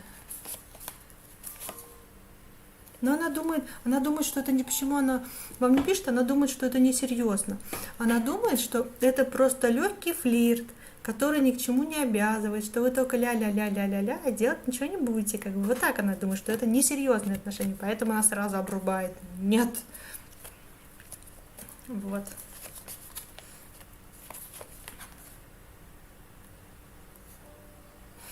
А что нужно делать? Смотрите, ну вы за ней подсматривайте, понаблюдайте, поузнавайте. Ну, понаблюдайте за ней, где-то же она в столовую, может быть, ходит или куда-то, что она предпочитает кушать, с кем она общается, что ей нравится, ну, не знаю, как-то вот так вот надо, или в интернете можно посмотреть, там же есть страничка в соцсетях, можно посмотреть, что ей нравится, чем она увлекается, и как бы потом вернитесь снова снова придите к ней, снова как-то встретитесь или заявите о себе, напишите, возможно. То есть сначала разузнайте, соберите всю информацию о ней. Вот. Да, ну потому что тут закрытый человек, он закрывается от вас. Почему? Что у него за страхи такие? Ей уже разбивали сердце, И здесь, знаете, два варианта. Встречались такие мужчины, которые пользовались ее благами, за ее счет, может быть, чем-то жили или пользовались какими-то ее связями, да, ну то есть она теряла в деньгах с ними, они ей разбивали сердце, в итоге не выбирали ее, она как бы была одна. Она была одна, и она разочаровалась. Ей делали больно.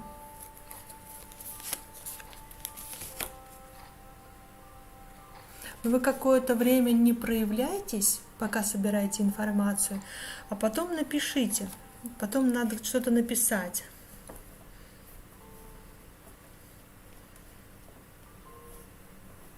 Да, красивая девушка у вас. Ах, не показывает, будете ли вы вместе. Ах, не показывает, закрыто. Блин, мне не говорят, будете ли вы вместе. Красивая девушка, да, но вот будете ли вы вместе, не показывает. В общем, узнайте о ней поподробнее где-нибудь в соцсетях. И потом можете, а если вы напишите потом, ну какое-то время нужно затишье. Потом напишите. Да, напишите, возьмите все в свои руки. Вам нужно как-то показать, что вы настроены серьезно, на серьезные отношения. Здесь нужна встреча. Здесь нужно грамотно написать, пригласить, встретиться, показать серьезность намерений как-то. Но знаете, здесь лучше как-то без давления. Может быть, организовать неожиданную встречу. То есть, вау, там, да, узнать, что она куда-то ходит, может быть, да, сказать, ничего себе, мы тут встретились, пойдем там кофейку выпьем, поболтаем, там, да. Ну, то есть надо как-то, знаете, общие темы сначала найти, ну, про нее узнать, и потом организовать встречу.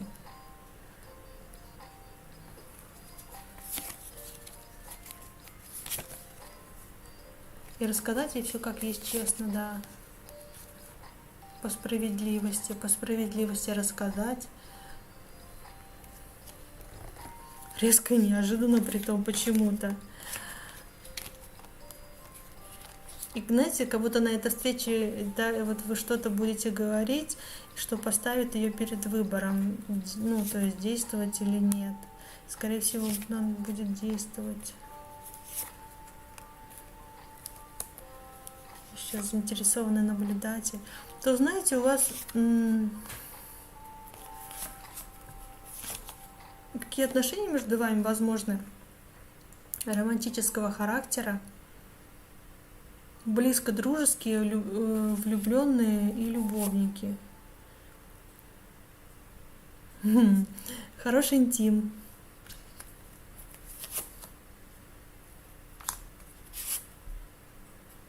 И как будто какая-то мечта может исполниться, когда вы будете вместе. Но здесь надо работать над отношениями, здесь нужно как-то найти к ней подход. Неожиданные встречи могут быть, это как в кино, да? Девушка, мы с вами уже сегодня 3 раза встречались, это судьба. Ну, что-то такое, я не знаю. Хотя вы должны показать серьезность намерений, как это сделать. Когда серьезные намерения, это какие-то подарки, приглашения, общение, общие темы, общие интересы.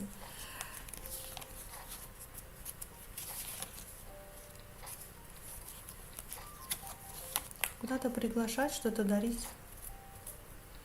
Ну, насчет интима можно рассмотреть отдельно. Но у вас с этим все нормально. Так что вам очень понравится, если что. Ладно. Может быть, у вас даже будут серьезные намерения, но это надо, чтобы она услышала, чтобы она поняла.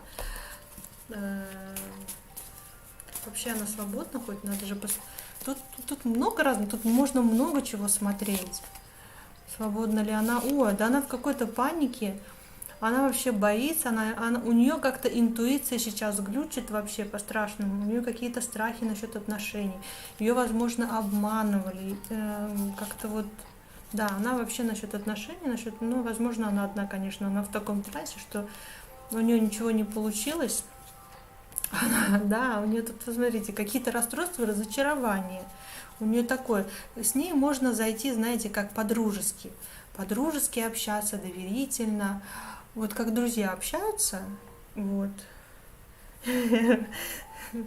Рад, что нормально, вы сами знаете. Да, и тут как-то надо все брать в свои руки.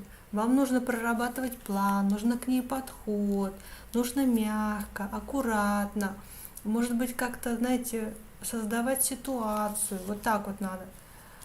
Иногда, может быть, вам нужно вообще все продумывать, все, что вы ей пишете, как вы пишете, что вы пишете, вот так вот, что вы ей говорите. Тут нужно аккуратно и нужно время. Да, тут нужно работать над отношениями.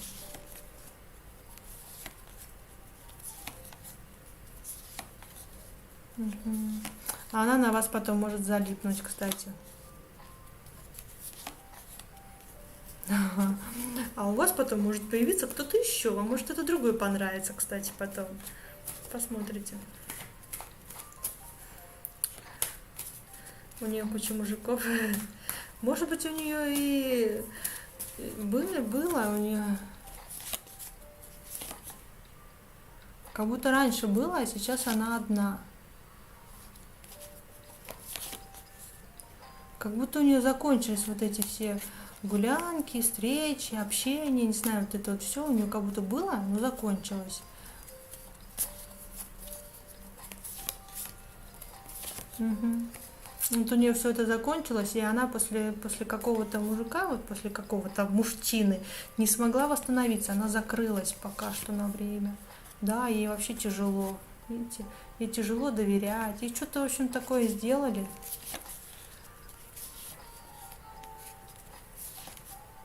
А мужчина просто был как бы ниже ее как сказать, по эмоциям, что ли.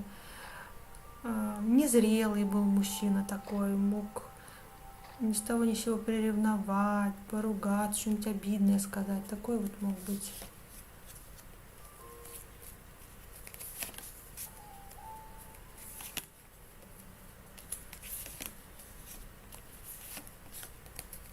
Ну, то есть у нее может быть период такой.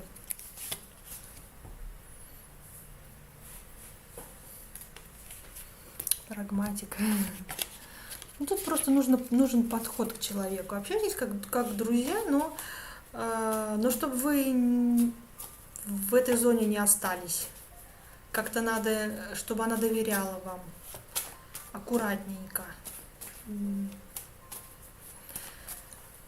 Сделать для нее что-то приятное и отпустить, не давить. Как-то вот так, не давить. Пусть она переварит. Как-то вот так, я не знаю.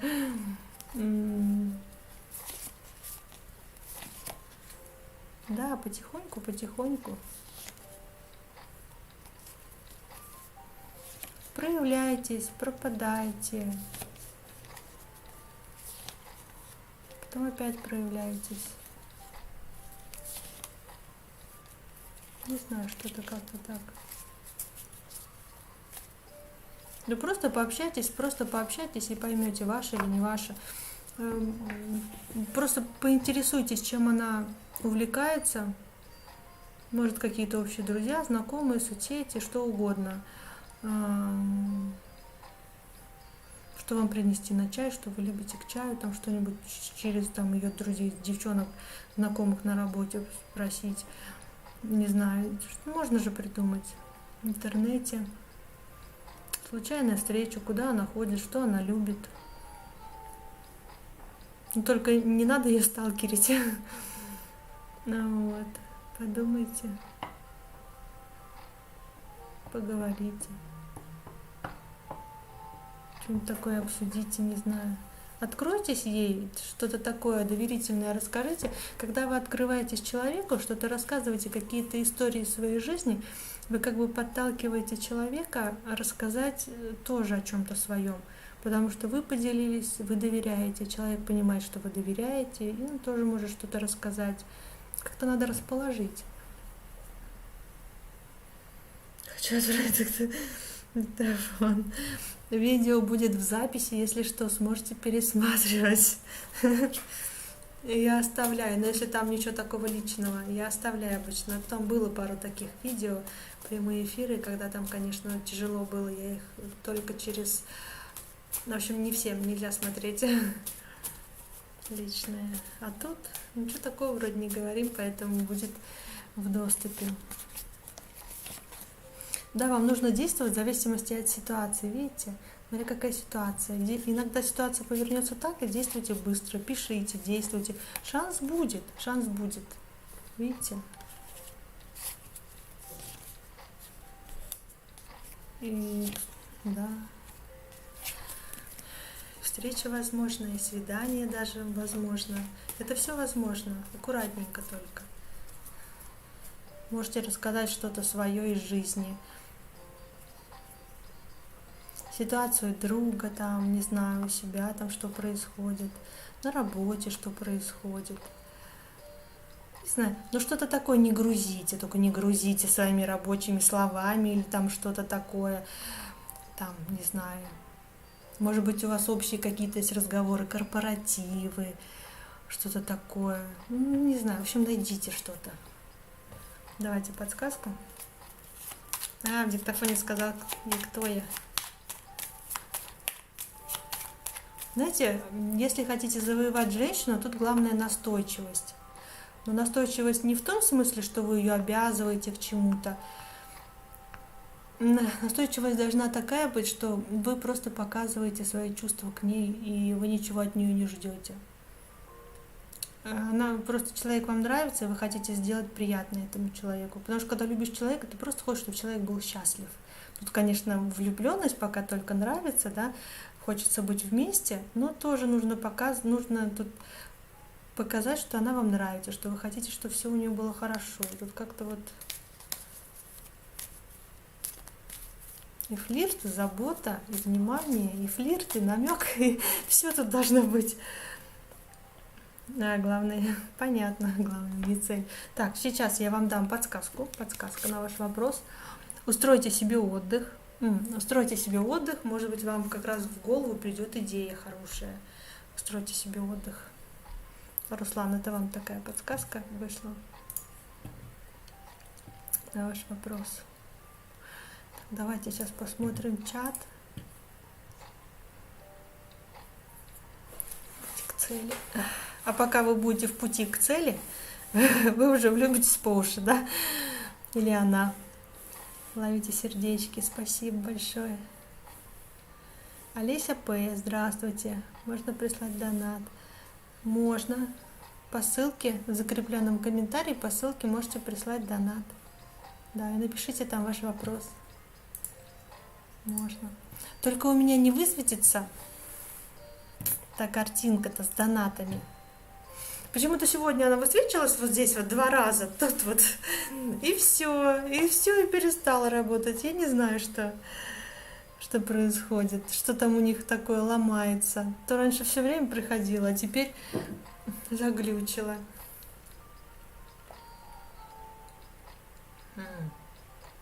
Уже чай нагрелся. Был холодный из холодильника. Сегодня у нас расклады вот на таких свечах. Она, правда, тут уже догорает. Сейчас придется еще одну зажигать на голубеньких.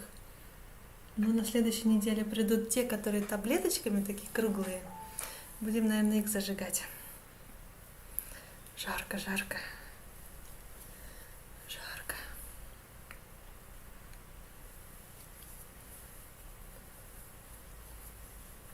Кому еще нужны подсказки, пишите подсказка или подсказки. Если нужно послание из будущего, кстати, отдельно, просто послание вам, вот, то можете написать послание.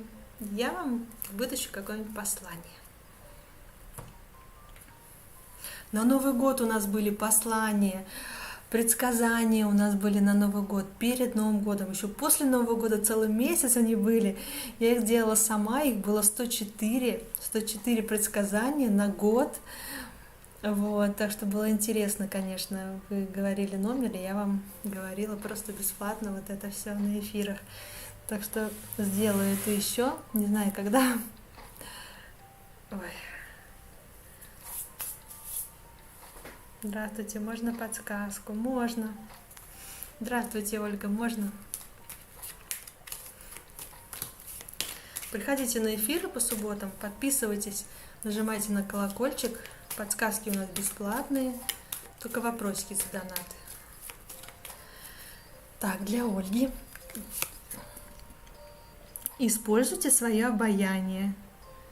Видите? Ну, что есть, то есть. Используйте. Используйте обаяние.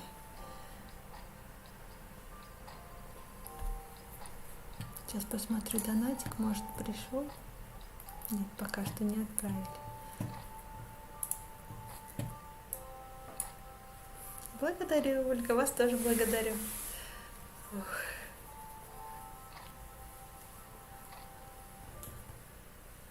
Давайте пока посмотрим еще общий расклад. Действовать вам или не действовать в ближайшую неделю. То есть время сейчас действий или время тишины. Можете подумать о чем-то. Ой, смотрите, заработала. Давайте 3 варианта сейчас быстренько сделаем. Действовать вам или нет в ближайшую неделю. Первый вариант. О, да, действуйте. Кто загадал единичку, действуйте. У вас все получится. Ваши труды будут вознаграждены. Вы будете довольны. У вас получится. Вы будете горды собой. Да, действуйте, единички, двоечки. Действовать или нет?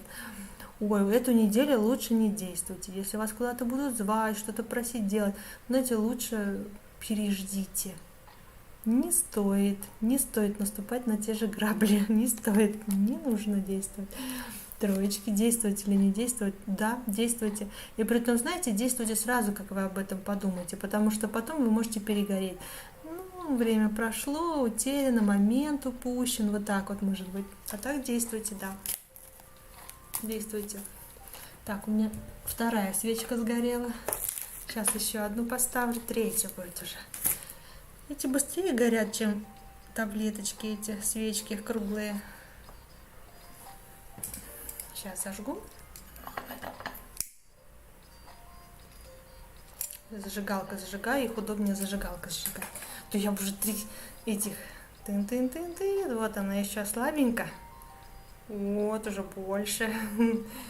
Так, поставим. Сейчас донатик посмотрим. Олеся прислала. Угу. Добрый вечер. Смотрим донат Олеси. Так.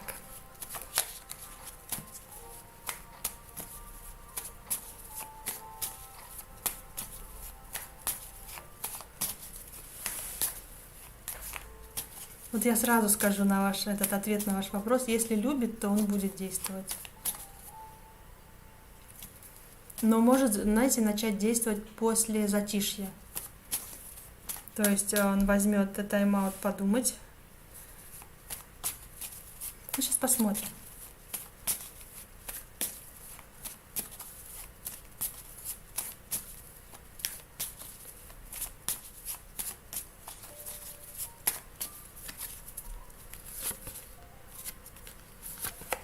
Ага, вот он какой. Знаете, вы для него, он хочет вас завоевать, во что бы то ни стало доказать, что он это может.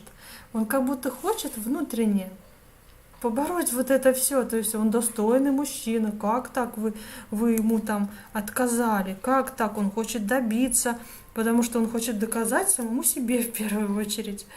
Так, а чувства-то мне покажи. Ну, он тут принял решение, не показывать чувства. Здесь у него решение, такое настойчивость, такое вот. Решение какое? Ну то, что хватит уже вот это вот причинять боль, я хочу семью. Нет, а семью, скорее всего, он не получит, смотрите. Как будто не получается у него. Хотя он в будущем, у него планы на будущее, мысли такие, что он в будущем видит вас вместе и ребенок. Вы ребенок, и он. Вот его будущее. Как бы вот.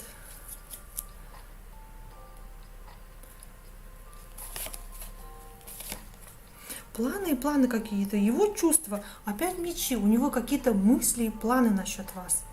Он строит планы, как вам сказать, что вам сказать. Он думает, как это сделать. Что-то хочет вам так объяснить, чтобы вы поняли, что, дорогая, ну пора бы уже нам переходить на новый уровень. Надо жить вместе. Гулять вместе, отдыхать вместе. И вообще, мы должны быть уже вместе, как бы, да, не знаю, давно и долго. Семью хочет. Да, это он так вздыхает. Будем действовать. Будет он действовать. Я же говорю, он будет действовать. Он после вашего отказа, он будет действовать, он приедет, примчится, придет. Активненько так, очень активно. Да. Он хочет вас держать при себе. Он хочет, чтобы вы были его, только его. У него к вам теплые чувства. Нежные чувства заботы, нежности, любви, вот такое вот.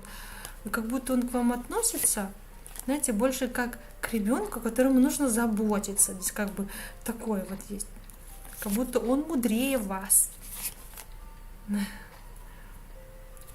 Детей хочет от вас, да.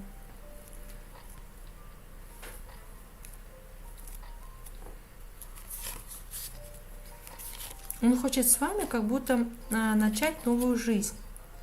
Здесь, знаете, насчет любви, тут не показывают, тут нету в первую очередь любви. Тут есть в первую очередь желание того, что он хочет отношений стабильных, семья, дети, хочет двигаться вперед. Как будто это его мечта, что ли, это его желание, которое никак не осуществится. Но что-то чувства тут не показывают, такие чувства. Может, как раз таки надо и поцеловаться, чтобы они в эти чувства и взлетели. Ну, а так, у него тут как будто планы на будущее. Жена, дети, живем вместе. Как будто у него больше планы. Больше планы. Как будто он хочет, чтобы это было в его жизни. Ну, никак не получается, как будто его не выбирают. Может быть, ему так суждено, может, что-то получилось, не знаю, что у него. У него как будто мечта на стопе. Прерывается, его не выбирают, и он в таких угнетенных состояниях, разочарованиях, ну, короче, в страхе, что как бы все так и будет продолжаться, что вообще его никогда не выберут. Так, сейчас посмотрим.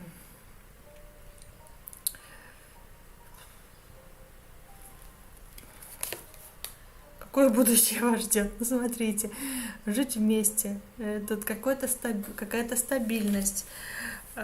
Какое будущее вас ждет, вы можете ему сказать, что да, давай попробуем жить вместе.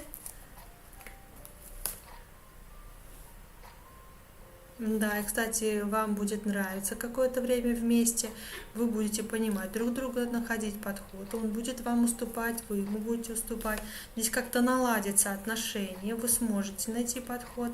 Но потом что тут уходит?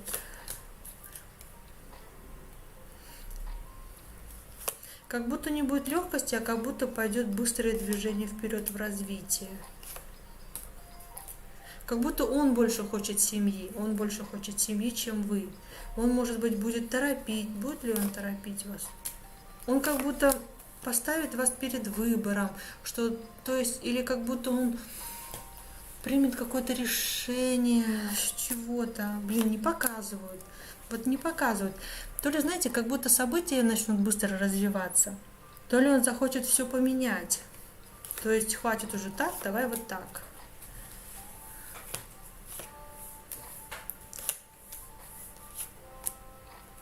А вы будете бояться и не понимать, почему это так происходит. Вы будете хотеть все разрушить. Потому что давление на вас. Он как будто на вас давит вот этими своими желаниями, своими представлениями о будущем, о семье. Здесь как будто так.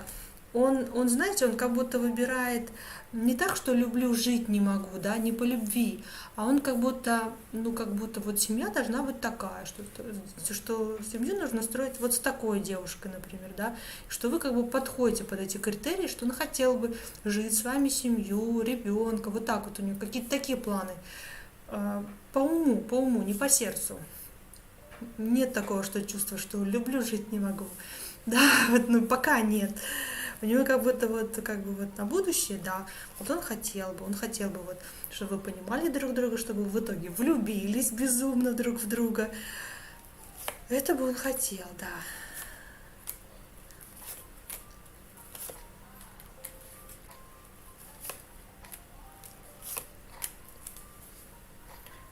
Ну, знаете, то, что безумно торопит, это, конечно, это не очень, ну, это напрягает женщин, понятно. Я тоже такими сразу, иди, все, пока. Что это за, это когда слишком, тем более, так серьезно, меня это смущает. Но то, что вас смущает, это понятно, это нормально, это вы чувствуете сами внутренне, это ваша интуиция вам говорит. Она вам говорит не просто так.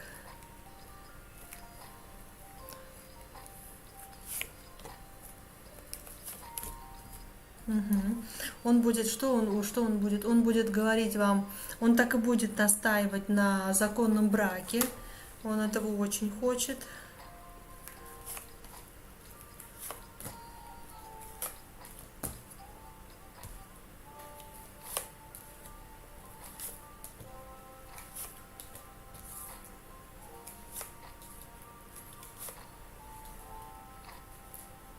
Здесь вам придется отстаивать, если вот вы согласитесь на брак, вам придется отстаивать какие-то свои интересы, какие-то свои жизненные семейные принципы.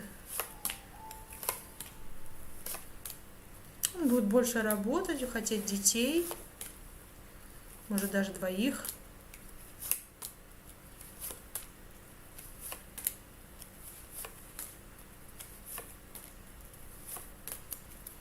Да, здесь как будто закончится одиночество, начнется новая жизнь.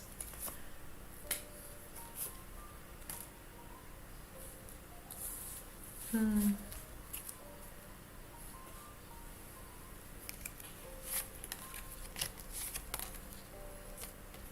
Да, ну как-то тут мне не нравятся вот эти мечевые карты.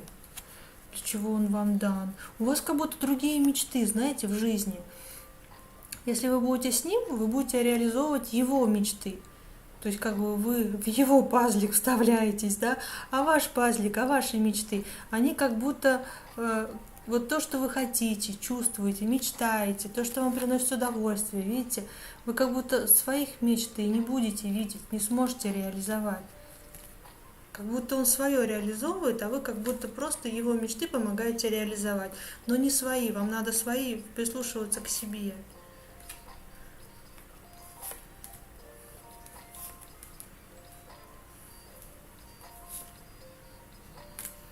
Но здесь будет быстрее, чем вы ответ получите быстрее, чем вы ожидаете. Прислушайтесь к себе просто. Вот. Понаблюдайте, как он будет действовать. Знаете, поговорите, сможет ли он вам дать стабильность, надежность, защиту, потому что как будто он что-то из этого не сможет вам дать. И вы поймете, это ваше или не ваше.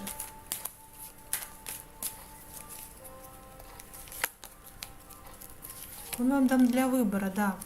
Он вам дан для выбора, чтобы вы сделали выбор, не обманывая себя. Вот не обманывайте, прислушайтесь к себе.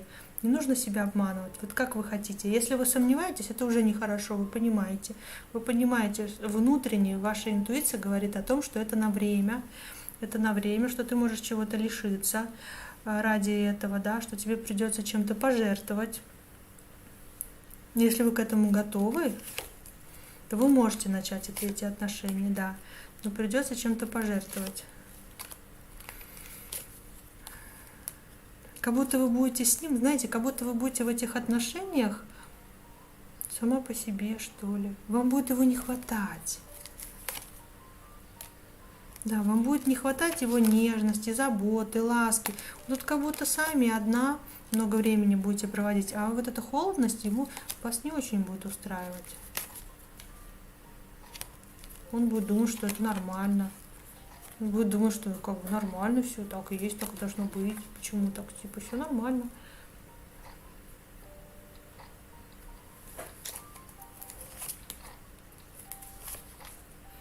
Но ваша душа хочет выбрать его, хочет посмотреть, ну, хочет сказать да и посмотреть, что будет. Но это только, знаете, временный такой промежуток, чтобы просто посмотреть. Недалеко идущие планы, а вот посмотреть, вот вы, например, да, что будет, как будет. Вот это вам интересно, вы бы это хотели, да. Вы бы хотели увидеть это будущее, как это будет развиваться.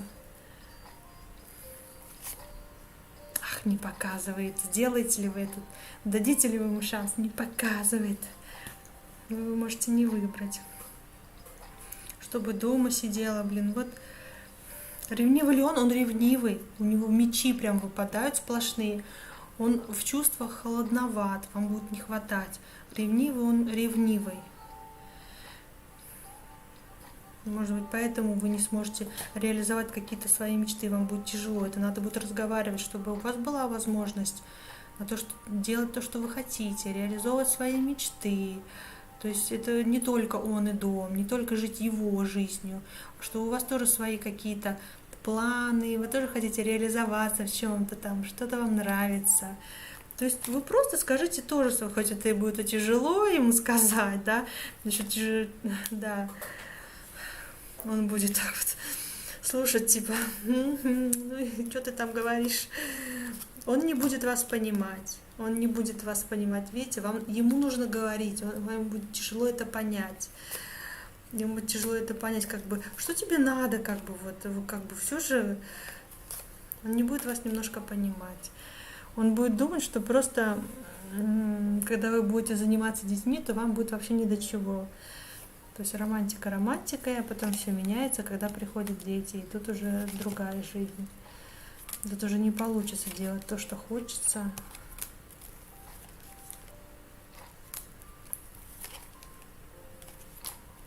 Но он думает, что нужно понимать друг друга. Так что с ним можно поговорить, этот вопрос обсудить. Ну, прямо сейчас надо все обсуждать, потому что потом будет поздно. Лучше сейчас выяснить и договориться. Да, чтобы был контроль, чтобы вы точно знали, чтобы он не разрушил, опять выпадают эти карты, чтобы он не разрушил ваши мечты. Видите, своей жизнью, он как будто своей жизнью перекроет вашу. Поэтому нужно говорить. Как вы хотите, что вам нравится. И нравится работа, оставайтесь на работе. Нравится творчество, нравится рисовать, нравится там заниматься с детьми, да. То есть не разрушайте то, что вам нравится, потому что вам будет от этого очень больно. То есть надо договориться, то есть, например, вы занимаетесь тем, что вам нравится, он занимается тем, что ему нравится, вы не вмешиваетесь в его дела, он не вмешивается в ваши дела, как бы вот, ну как бы, чтобы сильно вас не контролировал, ваше это ваше, это как-то вот так.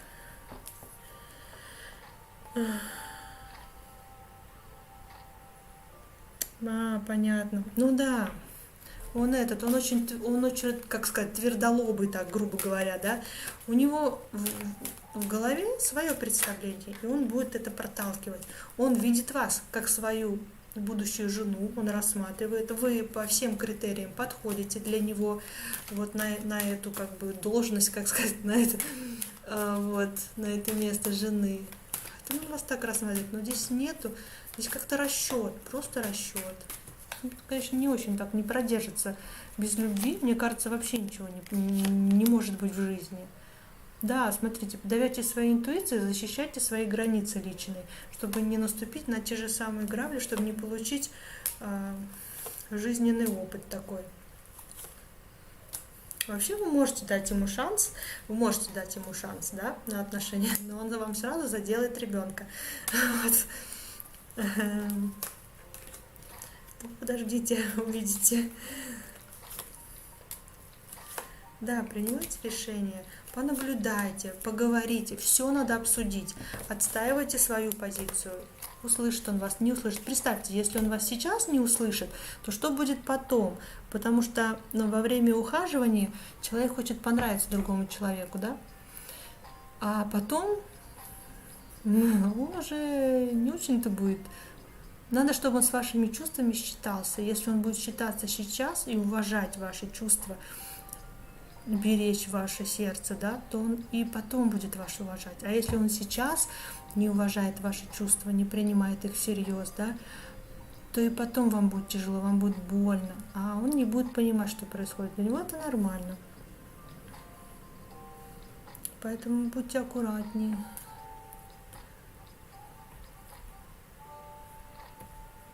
Вот поэтому у него выходят такие карты, что как будто его не выбирают. Как будто его не выбирают. Он что-то делает не так.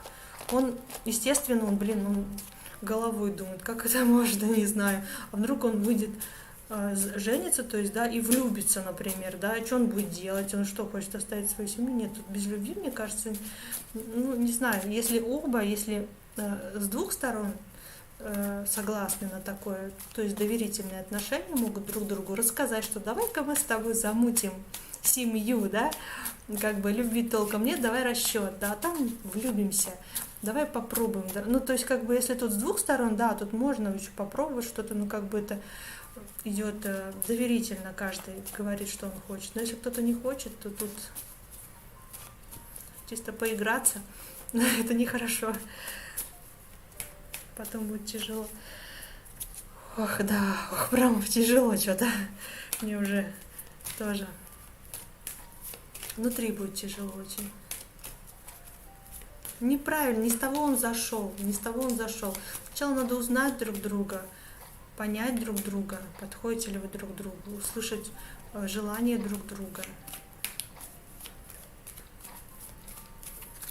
Так, подсказка для Олеси. Поверьте в свои силы. Поверьте в свои силы. Так что распоряжайтесь подсказкой, как вот думаете. Вот как вот, не знаю. Так. Сейчас обновлю донаты. Так, вопросы у нас за донатики. Донат 200 рублей, если что. Пройдите по ссылке, оплатите 200 рублей, если хотите ответ на вопрос. А если хотите подсказку, то пишите «подсказка». Она бесплатная. Так что Кирилл Шерстюк, будет переезд в город. Если хотите, будет, если хотите, нет. Тут как бы от вас зависит. Послание камышей. Здравствуйте, можно послание? Послание это значит из будущего, правильно же? Послание из будущего. Вот на этой колоде. Сейчас будем смотреть. Олеся П, спасибо, и вам спасибо. Как будто у вас другой мужчина будет, Олеся П.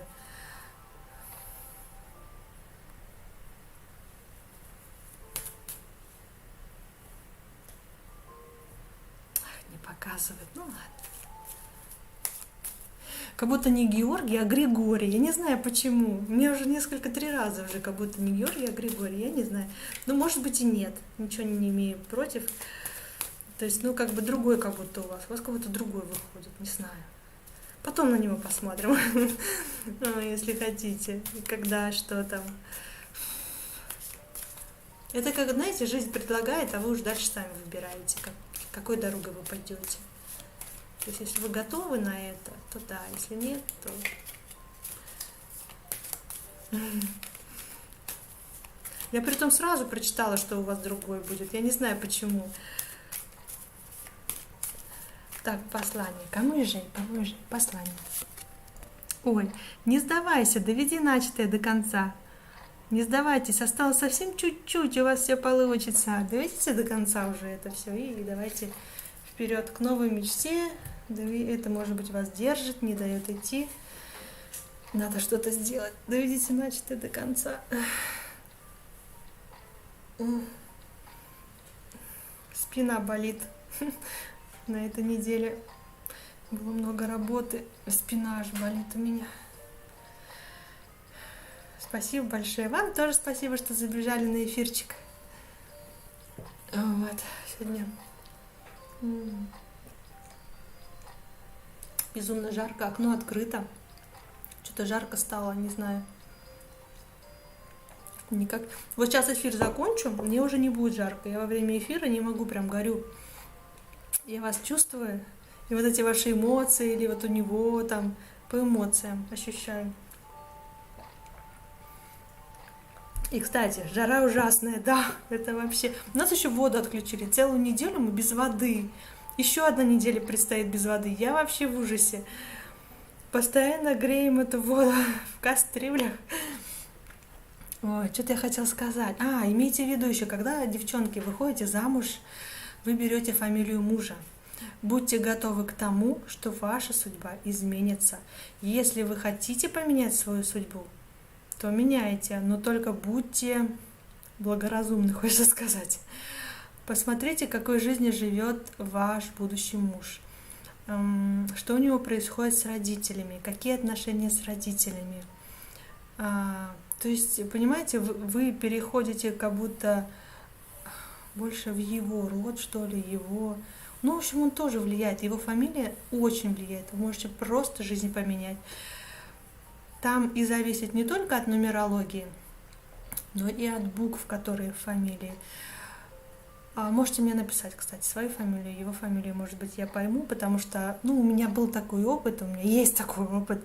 Я знаю, я меняла и фамилию, и на бывшего мужа, то есть у меня была фамилия мужа. Потом я поменяла фамилию обратно свою. Я знаю, что значит, когда жить фамилией мужа. Я знаю, как меняются энергии, когда ты обратно, например, свою девичью берешь. Просто это очень ощущается. Я знаю, когда живешь с одним именем. И я знаю, когда живешь с другим именем. Официально, когда его меняешь. И неофициально, когда еще есть имя. То есть это можете спросить. Вот про переезды я могу вам рассказать по городам, про изменения вот этого всего, про личное. Это можно про работу, например. Если вы выбираете работу, у вас есть несколько вариантов. Мы можем посмотреть, какой вариант наиболее удачный. Так тоже можно. Вот. Но тут уже на подсказках, наверное, не получится. Надо будет смотреть на обычной колоде Таро. На обычной, на какой-нибудь такой, чтобы там были другие картинки. Может, и подсказки могут помочь. Вот. На следующей неделе возьму карты по деньгам, по финансам. Не могу, просто жарко, я тут закончу эфир, будет мне не жарко уже. По финансам посмотрим на следующей неделе, ладно? Не положила я просто колоду эту. Смотрите, как свеча горит высоко. Видите, как показать? Такое пламя. Вау. И течет она. Не все так свечи текут. Иногда они горят и не текут. Некоторые текут. У кого-то, видимо, какие-то сложности. Когда у вас какие-то сложности, видите, сейчас они потихоньку будут сгорать. Но, по крайней мере, свечки, они немножко помогают. До этого 2 свечи было нормально, все было у людей. А тут у кого-то какие-то трудности, которые нужно преодолеть. Вы потихоньку преодолеете, примите важное, верное решение. Тут немножко сгорит у вас, легче станет. Понятнее, по крайней мере. Понаблюдайте просто. Понаблюдайте и прислушивайтесь к своим чувствам, к своей интуиции. Что вам первое сердце подскажет? Это не зря. Это вы сами внутри знаете наперед. Вы чувствуете, что этот человек может вам сделать больно. Или кто-то вам не нравится, например, или поступки человека не нравятся, или сам человек неприятен. Я обычно говорю проще людям. Вы просто не подходите по гороскопу. И мне на работе такое часто бывает. Он такой-сякой, мне не нравится, или начинают на кого-то наезжать, обижать. Я говорю, вы просто не подходите по гороскопу. Так проще, так люди вроде понимают. Но это реально бывает, так есть. Бывает, что жизненные ценности разные, и бывает еще, если вам не нравится, не общайтесь. То есть этот человек может вас подставить, сделать больно, может втереться к вам в доверие специально, а потом сделать больно. Будьте осторожны, не доверяйте всем. Но я про работу говорю. То есть можете спрашивать про работу, Про отношения, да, про переезд, про смену фамилии и имени. Финансовый год еще можно рассчитать, но им надо пользоваться правильно. Он почему-то не всегда работает. Может, я просто не знаю. Он работает тогда, когда вам реально необходимы деньги. Ну, как вы знаете, но ваше реально и реально кого-то другого, оно может не совпадать. То есть вам реально сейчас нужны деньги. А вот эта энергия ощущает, что вам нужны деньги не сейчас, а вот тогда, наперед. У меня такое было, но мне нужны были... Мы продавали шины от машины, и нам нужно было платить за квартиру, поэтому их продавали. И мы их продавали срочно, и мне надо было платить за квартиру сегодня, и у нас до этого они не продавались, и купили именно в этот день, и перечислили именно в этот день, когда нам нужны были срочно деньги как раз.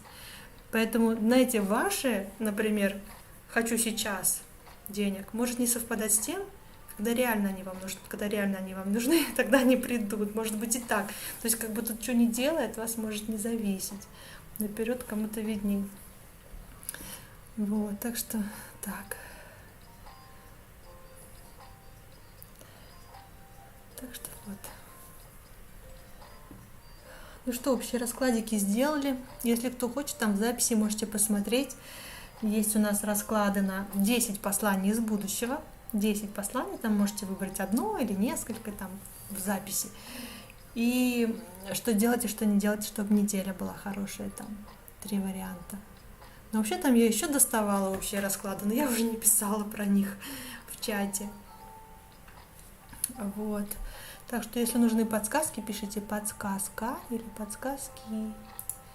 Сейчас посмотрю донаты. На донаты всем ответила, все хорошо. Вот. Что вам еще интересно рассказать? Или уже все, закончим?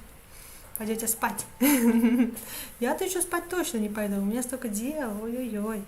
Спать-то мне некогда. А хочется. Но некогда. Сейчас буду...